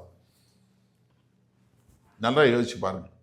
இப்ப நீங்க வந்து உங்ககிட்ட வந்து யாராவது ஒருத்தவங்க வந்து பேசிட்டு போனாங்கன்னா சபையில, அவங்க வந்து எப்படா அடுத்த ஞாயிற்றுக்கிழமை வரும், நான் எல்லாரையும் பார்ப்பேன்னு இருப்பாங்களா? பார்ப்போம், முடிஞ்சா அடுத்த வாரம் பார்ப்போம் அப்படின்ட்டு போவாங்களா? கொஞ்சம் சிந்திச்சு பாருங்க. கில்பர்ட் அவங்களை என்னட்ட பேசிட்டு இருந்தேன். அவங்க சொல்லிட்டு இருந்தாங்க, எப்படி ஒரு அருமையான ஜனங்களா இருக்கிறாங்க அப்படின்னு. நம்ம எந்த அளவிற்கு நாம் இப்படிப்பட்ட ஒரு காரியங்களை செய்யக்கூடிய மக்களா இருக்கிறோம். ஆனா நம்மகிட்ட நிறைய பேருக்கு என்ன தெரியுமா, மற்றவங்களோட குறை தான் தெரியும். நம்ம அப்படி இருக்கக்கூடாது. நம்ம மற்றவர்களுக்கு உற்சாகப்படுத்தக்கூடிய மக்களா, எனக்கு கொடுத்துருக்கதை வைத்து நான் எப்படி அவங்கள உற்சாகப்படுத்த முடியும், என்னுடைய காரியத்தை கொண்டு அவங்களுக்கு எப்படி நான் கர்த்தருக்கென்று வாழக்கூடிய மக்களாக மாற்ற முடியும். அப்போ ஒன்று டைரெக்டாக நம்ம மூலமாக அவங்க பாவத்தில் போகலாம், இன்னொன்று இன்டைரக்டாக, மூணாவது நம்ம கொடுக்கப்பட்ட ஒரு காரியத்தினால, நாலாவது என்னன்னா நம்ம வந்து அவர்களை நீதியின் வழியில் நடத்தாமல் அவர்களை அநீதியினுடைய பாதையில் நடத்தக்கூடிய மக்களாக மாறக்கூடியது. ஏன்னா அங்கே வந்து நீங்கள் வந்து சொல்லும்போது நீங்கள் வந்து சொல்லலாம், அண்ணே நான் வந்து யாரையும் வந்து பாவம் பண்ண தூண்டுறதில்லை, நான் வந்து யாரையும் வந்து டைரெக்டாவோ இது பண்ணுறதில்லை அப்படின்னு சொல்லி சொன்னான்னா, ஆனாலும் நீங்கள் வந்து என்ன பண்ணுறீங்க, நீங்கள் அவங்கள வந்து ஒரு தேவனோடு சார்ந்து வாழ வேண்டும் என்று சொல்லக்கூடிய ஒரு காரியத்தை நீங்கள் உருவாக்குறீங்களா? இப்போ உங்ககிட்ட வந்து ஒருத்தவங்க பேசிட்டு போனாங்கன்னா அவங்க வந்து என்ன, சே இவங்கள மாதிரி ஏன் எனக்கு பைபிள் தெரியல, இவங்கள மாதிரி ஏன் நான் ஜெபம் பண்ண முடியல, ஏன் நான் இவங்கள மாதிரி வந்து காரியங்கள் செய்ய மாட்டேங்கிறேன் அப்படிங்கிற ஒரு ப்ரோவோக்கிங் அவங்களுக்குள்ள வருதா? உங்கள்கிட்ட பேசிட்டு போனாங்கன்னா, என்ன அந்த மனுஷன் இவ்வளோ பைபிள் தெரிஞ்சிருக்கு, என்னப்பா இவர் இப்படி ஜெபம் பண்ணுறாரு, என்னப்பா இவர் இப்படி ஒரு வைராக்கியமாக இருக்காரு, இவரை மாதிரி நான் இல்லையே அப்படிங்கிற ஒரு தாக்கம் வருதா? யோசிச்சு பாருங்க. நம்ம எப்படி ஒருத்தரை வந்து ஒரு தேவ நீதிக்குள்ள வழி நடத்தக்கூடிய அப்படி ஒரு ப்ரொவோக்கிங் வரக்கூடியதா? நம்ம வாழ்க்கை அப்படிப்பட்ட ஒரு வாழ்க்கையா இருக்கணும். இப்படிலாம் இருக்கணும், நம்ம ஏன் உங்களை இந்த மாதிரி ஏன் எனக்கு இல்லை அப்படிங்கிற ஒரு தூண்டுதல் நம்ம உருவாக்கக்கூடிய மக்களா இருக்கணும். ஏன்னா நான் வந்து ஒரு சந்தோஷமாக இருக்கிற காரியம் நான் வந்து பண்ணக்கூடிய காரியம் ஒன்று இருக்குது. ஆனால் என்னை வைத்து மற்றவர்கள் எப்படி வரக்கூடியதா? நீங்கள் எபிரேயர் 10வது அதிகாரத்தை இருப்பீங்க, எல்லாரும் உங்கள் பைபிளில் திருப்போம். Hebrews chapter 10 verse 24 and ஏன்னா சபை கூடி வருதலை விட்டுவிடக்கூடாதுன்னு அந்த வசனத்தை மட்டும் சொல்லுவாங்க. ஆனால் அதை எதுக்குங்கிறத சொல்லி கொடுக்க மாட்டாங்க. வாசிங்க சிஸ்டர், எபிரேயர் 10வது அதிகாரத்தில் 23, 24, 25. அல்லாமலும் நம்முடைய நம்பிக்கை அறிக்கையிடுகிறதில் அசைவில்லாமல் உறுதியா இருக்க கடவோம். வாக்குத்தத்தம் பண்ணினவர் உண்மை உள்ளவராய் இருக்கிறாரே. மேலும் அன்புக்கும் நற்கிரிகைகளுக்கும் நாம் ஏவப்படும்படி ஒருவரை ஒருவர் கவனித்து சபை கூடு வருதலை சிலர் விட்டு விடுகிறது போல நாமும் விட்டு விடாமல் ஒருவருக்கொருவர் புத்தி சொல்ல கடவோம். எதுக்காக சபை கூடி வரணும்? என்ன? அன்புக்கும் நற்கிரியைகளுக்கும் நாம் ஏவப்படும்படி. கூடி வந்தா நம்ம ஒருத்தர் மேல ஒருத்தர் அன்பு செலுத்தக்கூடிய மக்களா, நற்கிரியை செய்வதற்கு ஏவக்கூடிய மக்களா இருக்கிறதுக்கு தான் சபை கூடி வரணும். சபை கூடி வந்தாலே என்ன? நம்ம எப்படி வந்து ஒருத்தர் மேல ஒருத்தர் அன்பு காட்டக்கூடியவங்க. என்ன போன வாரம் நீங்கள் உங்களுக்கு உடம்பு சரியில்லைன்னு சொன்னாங்க, இந்த மாதிரி இருந்துச்சு, நான் சமைச்சு எடுத்துகிட்டு வந்தேன், இந்தாங்க நான் உங்களுக்கு வந்து இது கொண்டு வந்தேன், நான் உங்களுக்காக ஜெபம் பண்ணோம், இப்போ எப்படி இருக்கிறீங்க, நாங்கள் ஏதாவது செய்ய முடியுமா, இல்லை நாங்கள் உங்களுக்கு ஏதாவது காசு கொடுக்க முடியுமா, இல்லை என்ன பண்ண முடியும் அப்படின்னு சொல்லக்கூடிய ஒரு அன்பு காட்டக்கூடியதாக. யோவான் 13வது அதிகாரம் 34, 35 வசனத்தில் ஆண்டவர் என்ன சொல்கிறாரு? இந்த உலகம் எதனால உங்களை என்னுடைய சீஷர்கள் அடியும்? நீங்கள் ஒருவர் மேல் ஒருவர் காட்டும் அன்பின் மூலமாக தான் இந்த உலகம் நீங்கள் என்னுடைய சீஷர்கள் அறியும்னு சொல்லி சொன்னார். அப்போ நம்ம எந்த அளவிற்கு ஒருத்தர் மேலே ஒருத்தர் அன்புக்கும் நற்கிரியை செய்வதற்கு ஏவப்படக்கூடிய மக்களாக இருக்கிறோம். நாங்கள் எங்கள் சபையில் வந்து நீங்கள் பார்த்தீங்கன்னா, இப்போ யாருக்காவது பிள்ளை பிறகுது அப்படின்னு சொல்லி சொன்னால் அவங்க வந்து ஒரு கிட்டத்தட்ட ஒரு 2 அல்லது 3 மாதத்துக்கு அவங்க சமைக்கவே தேவையில்லை வீட்டில். ஏன்னா ஒரு நோட் போட்டுருவாங்க, யாருன்னு டேட்டு குறிச்சிருவாங்க. ஒவ்வொரு நாள் ஆல்டர்னேட் டேக்கு வந்து 2 பேர் ஒரு 2 நாளைக்கு குறிக்க சாப்பாடு சமைச்சு கொண்டு போய் கொடுத்துட்டு, வெறும் சாப்பாடு கொடுக்கறது மாத்திரம் இல்லை, அவங்க கூட உட்காந்து கொஞ்சம் நேரம் பேசி அவங்களுக்கு ஜெபம் பண்ணிட்டு வர்றதுக்கு ஒரு குறைந்தபட்சம் ஒரு 2 மாதத்துலேருந்து 3 மாதம் வரைக்கும் சமைக்கவே மாட்டாங்க. யாராவது ஒருத்தவங்க வீட்டில் ஒரு இறந்து போயிட்டாங்கன்னா குறைந்தபட்சம் ஒரு 10 நாளைக்காவது யாராவது சாப்பாடு கொடுப்பாங்க. எதுக்காக? சாப்பாடு இல்லாமல் இல்லை, எல்லாம் அஃபோர்ட் பண்ண முடியும். எதுக்கு? I love you, I care for யூன்னு சொல்கிறது. ஏன்னா நீங்கள் வந்து பிள்ளை பார்த்துருக்குறாங்க, அவங்களுக்கு போஸ்ட் நேட்டல் டிப்ரெஷன் இருக்கும். ஒரு 10 நிமிஷம் போய் பிள்ளையை எடுத்து வச்சு அதை ஜெபம் பண்ணி, எப்படி இருக்கிறீங்க, எது நீங்கள் போங்க, நான் பிள்ளையை வச்சுருக்கிறேன், நீங்கள் குளிச்சுட்டு வர்றதோ இல்லை நீங்கள் உங்களை பார்த்துக்கிறதோ ஏதோ பண்ணிட்டு வாங்க, நாங்கள் ஒரு 1/2 hour உட்காந்துருக்கோம், நாங்கள் பார்த்துக்குறோம், போயிட்டு வாங்க. எவ்வளோ பெரிய ரிலீஃப் தெரியுமா? ஏன்னா நம்ம எல்லாம் தனித்தனியாக அங்கங்கேயோ இருக்கிறோம். இந்த மாதிரி நம்ம வந்து எந்த அளவிற்கு ஒருத்தருக்கு சுகம் இல்லைன்னா நம்ம என்ன செய்கிறோம்? நம்ம எப்படி சகோதரம்?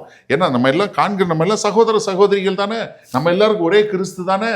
அப்போ அந்த கிறிஸ்தவர்கள் சொல்லி சொன்னா அந்த அன்பை நம்ம எப்படி வெளிப்படுத்துறோம்?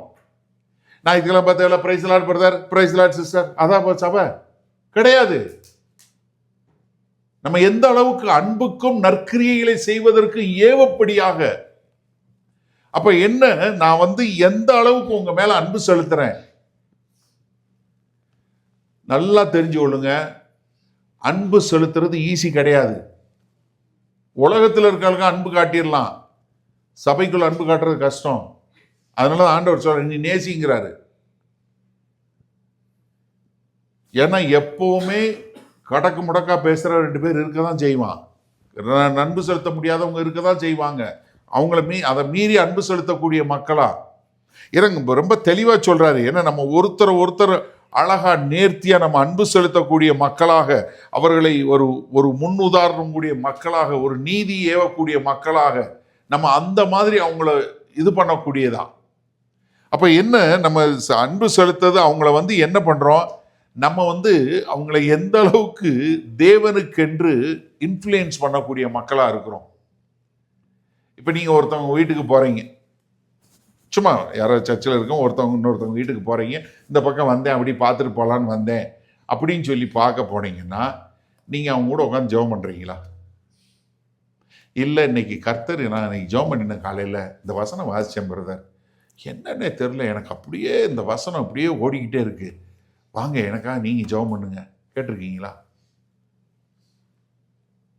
ஆனால் எவ்வளோ குயிக்காக உலக பிரகாரமான காரியத்துக்கு நம்ம பேசிடுறோம். யோசிச்சு பாருங்க. இப்போ உங்ககிட்ட விசா பிரச்சனையை பற்றி, கிரீன் கார்டு பிரச்சனையை பற்றி பேசினா எல்லாரும் 1/2 மணி நேரம் 1 மணி நேரம் பேசுவீங்க. யாருக்கு என்ன நடந்துச்சு, அவன் எங்கே ஊருக்கு போனேன் வர முடியாமல் இருக்கிறான், இவன் போனவன் என்ன ஆனா, அவன் போனவன், இந்த தகவல்லாம் வச்சு கலெக்ட் பண்ணி எல்லாம் வச்சு அதை எல்லாருக்கும் டிரான்ஸ்மிட் பண்ணுறீங்க. இது அன்புக்கும் நற்கிரிக்கும் ஏவக்கூடியதா? சிந்திச்சு பாருங்க. ட்ரம்ப் ஆண்டான யார் ஆண்டான, கர்த்தர் என்னை கொண்டு வந்து வச்சிருக்கிறார், இந்த தேசத்தில் என் வேலை முடிகிற வரைக்கும் எவனால என்னை கொண்டு போக முடியாது, அதை விடப்பா நம்ம வேற வேலையை பேசுவோம், இப்படி என்னைக்கு சொல்லியிருக்கீங்க? யோசிச்சு பாருங்க. அன்புக்கு நற்கிரி ஏவுறதுங்கிறது நீங்க என்னமோ பெருசா மினிஸ்ட்ரி இந்த இது கிடையாது. உங்க அன்றாட வாழ்க்கையில் நீங்க செய்யக்கூடிய காரியங்கள், how you are influencing people for God, what is drives you, உங்களை எது தள்ளுது, உந்தி தள்ளக்கூடிய காரியம் என்ன? நான் கர்த்தருக்குன்னு இருக்கிறேன் இந்த பூமியில, நான் அந்த பூமியில இருக்கும்போது எனக்கு வீடு, காரு, பிள்ளைகள் இதெல்லாம் இருக்கு, இல்லைன்னு சொல்லல. That's not my main aim. My aim is to do the will of God. ஆண்டவராய் இயேசு கிறிஸ்து உங்க மிஷன் ஸ்டேட்மெண்ட் என்ன சொல்றாரு? யோவான் 6:38 சொல்லும்போது சொல்ற, I have come down from heaven to do the will of my father. அவ்வளவுதான் அவரோட மிஷன் ஸ்டேட்மெண்ட். என்ன? நான் என்னுடைய பிதாவாகிய தேவனுடைய சித்தத்தை செய்யவே வானத்திலிருந்து இறங்கி வந்தேன். இவ்வளவுதான், சிம்பிள். நமக்கு என்ன சொன்னார் ஆண்டவர்? யோவான் 20:21 as the father sent me, I sent you. பிதாவாகிய தேவன் என்னை அனுப்பினது போல நானும் உங்களை அனுப்புறேன். அப்ப நம்ம எதுக்காக வந்திருக்கோம்? அந்த பரத்திலிருந்து பூமிக்கு தேவனுடைய சித்தத்தை செய்ய வந்திருக்கோம். எவ்வளவு காலம் பூமியில இருக்க போறோம் தெரியாது. எத்தனை பேருங்க ஷுவர் ஷாட்டா சொல்ல முடியும் நம்ம எல்லாரும் இந்த கேம்ப் முடிஞ்சு நல்லா நம்ம உங்க வீட்டுக்கு போவோம்னு? தெரியாது. கர்த்தர் எப்ப வேணாலும் வரலாம், மரணம் எப்ப வேணாலும் சம்பவிக்கலாம். ஆனா நம்ம கர்த்தருடைய சித்தத்தை செய்யக்கூடிய மக்களாக இருக்கிறோமா? கர்த்தருக்கென்று வாழக்கூடிய மக்களாக இருக்கிறோமா? நம்மளுடைய வாழ்க்கை மற்றவர்களை எந்த அளவுக்கு பாதிக்கக்கூடியதாக இருக்கிறது? Are you making such a impact upon somebody? ஒரு சிலர்கிட்ட பேசினா துக்கமே வந்துடும். அவங்க பேசுறதெல்லாம் கேட்டு கொஞ்ச நேரம் கழிச்சு என்ன வாழ்க்கைன்னு நமக்கு தோணும். ஒரு சிலர்கிட்ட பேசுனீங்கன்னா அப்படியே ஒரு சந்தோஷம் வந்துடும், ஏதாவது செய்யணும்னு. நீங்க எப்படி? ஆர் யூ லீடிங் தம்? இதை எப்படி தடுக்கிறது? இப்படி இல்லாம அப்படி தடுக்கிறது என்ன? 8வது 9வது வசனம் பாருங்க.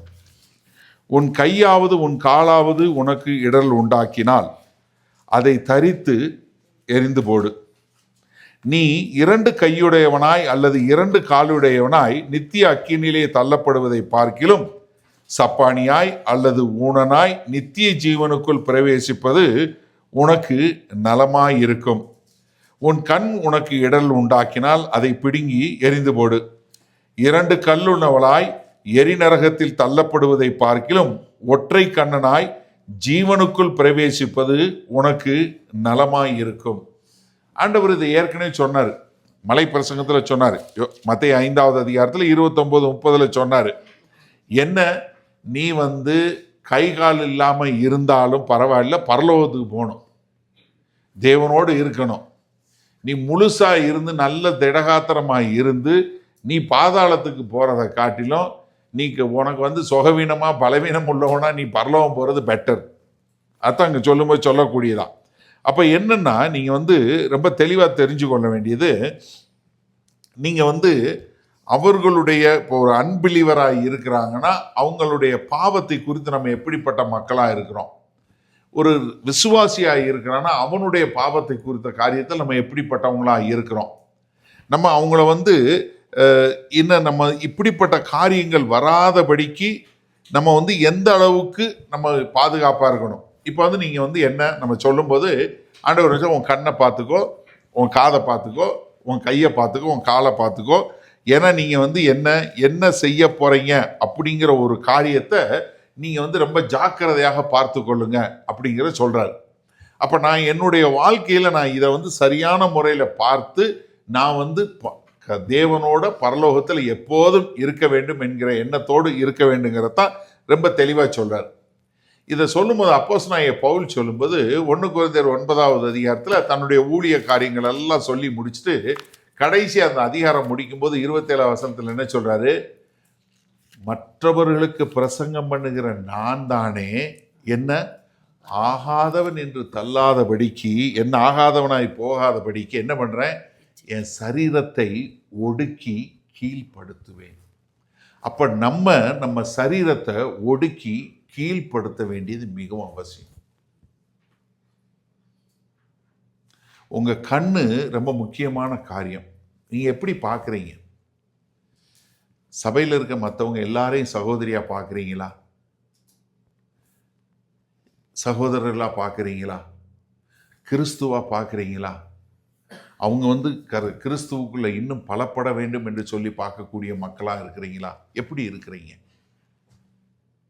எனக்கு அருமையானவர்களை சிந்திச்சு பாருங்க. ஏன்னா இங்க ஆண்டவர் சொல்லும்போது என்ன சொல்றாரு? ரொம்ப தெளிவா நீ வந்து ஜாக்கிரதையாக பார்த்துக்கொள் என்று சொல்லக்கூடியதா. அப்ப எனக்கு கொடுக்கப்பட்டிருக்கிற ஒரு சுதந்திரம், நான் கர்த்தருக்குள் இருக்கக்கூடிய அந்த சுதந்திரம் மற்றவர்களை பலப்படுத்தி தேவனுக்குள் எடுத்து கட்டக்கூடியதாக இருக்கா, இல்லை பலவீனப்படுத்தி அவர்களை கிறிஸ்துவை விட்டு போக வைக்கக்கூடியதாக இருக்கா? இதுதான் சவால். எனக்கு எல்லாம் அனுபவிக்க தகுதி இருக்கு, ஆனால் ஒரு பிரச்சனையும் கிடையாது. ஆனால் என் வாழ்க்கை மற்றவர்கள் தடுமாறுவதற்கு ஒரு வாய்ப்பாக போயிருதா? சொல்கிறார் ஆண்டவர். என்ன சொல்றாரு? எப்பா, கை காலை வெட்டி போட்டு நீ இருக்கிறது பெட்ரு. இல்லைன்னு என்ன ஆகும்? எந்திரக்கல்லை மாட்டி உன்னை உள்ளுக்குள்ளே போட்டுறது பெட்ரு. அப்போ யோசிச்சு பாருங்க, ஒரு கிறிஸ்தவனுடைய வாழ்க்கை சபையில் எவ்வளவு ஜாக்கிரதையாக கையாளப்பட வேண்டும். என்னுடைய வாழ்க்கை என்ன பண்ணிடக்கூடாது? யாருக்கும் தடையா வந்துடக்கூடாது. என்னை பார்த்து ஒருத்தர் தடைப்பட்டு போயிடக்கூடாது. அது என் ஆவிக்குரிய குடும்பத்திலையும் சரி, மாம்சமான குடும்பத்திலையும், என்னுடைய சொந்த பிள்ளைகளும் சரி, ஆவிக்குரிய முறையில் உள்ள பிள்ளைகளும் சரி, தடுமாறாதபடிக்கு என் வாழ்க்கை ஒரு பரிசுத்தமுள்ள ஒரு வாழ்க்கையாக இருக்க வேண்டும். இதில் என்ன கீ தெரியுமா? மற்றவர்களுக்கு தடையாய் இருக்காதபடிக்காக மாத்திரமல்ல, என் வாழ்க்கை எப்போதுமே பரிசுத்தமாக இருக்கும்போது தானாகவே அது நிகழும். அப்போ என்னைய வந்து இந்த இதில் வந்து ஒரு சபையில் ஒரு அங்கமாக வச்சிருக்கிறார் இல்லையா? நீங்கள் இந்த சபையில் ஒரு அங்கமாக இருக்கிறீங்க. நீங்கள் மற்றவர்களை பலப்படுத்துகிறவரா, பலவீனப்படுத்துகிறவரா? அப்போஸ்தலனாகிய பவுல் ரொம்ப அழகாக சொல்றார். கொஞ்சம் புளிச்ச மாவு மொத்த மாவையும் புளிக்க பண்ணும். இப்போ நீங்கள் கர்த்தருடைய ராஜ்யத்திற்கென்று அவங்கள புளிக்க வச்சு கர்த்தருடைய ராஜ்யத்துக்கென்று பலப்படுத்தக்கூடிய மக்களாக இருக்கிறீங்களா, இல்லை கொஞ்சம் பாவம் உள்ளவங்க எல்லாரையும் பாவம் பண்ணக்கூடிய மக்களாக வைக்கிறீங்களா? நம்ம தமிழில் அழகாக பழமொழி சொல்லுவாங்க, 1 லிட்டர் பாலுக்கு 1 துளி விஷம் போதும். வேத வசனத்தில் அழகாக சொல்லுது, ஒரு செத்தை மொத்த பரிமள தைலத்தையும் நார பண்ணும். இப்போ இந்த சபையில் கிறிஸ்துவின் நற்கந்தகமான வாசனை வர முடியாதபடி நீங்கள் ஒரு செத்த ஈயா மாறுறீங்களா, இல்லை நீங்கள் அப்படி யாரும் வந்துடக்கூடாதுன்னு சொல்லி ஆண்டவரே நான் மற்றவர்களுக்குள்ள ஒரு பெரிய தாக்கத்தை ஏற்படுத்தக்கூடியவனாக இருக்க வேண்டும் என்று? என் வாழ்க்கையில் ஒரு காரியம், ஒரு பிராமின்லேருந்து ரட்சிக்கப்பட்ட ஒரு ராஜ்குமார் ஐயர்னு சொல்லி, அவர் வந்து நான் ரட்சிக்கப்பட்ட புதுசில் அவர் வந்து பிரசங்கம் பண்ணார். அவரோட பிரசங்கத்தை கேட்டேன். பைபிள் இப்படி தான் வச்சுருப்பார், இப்படி கையில் பிடிச்சிக்கிறார், இப்படி வச்சுக்கிட்டு பிரசங்கம் பண்ணுவார்.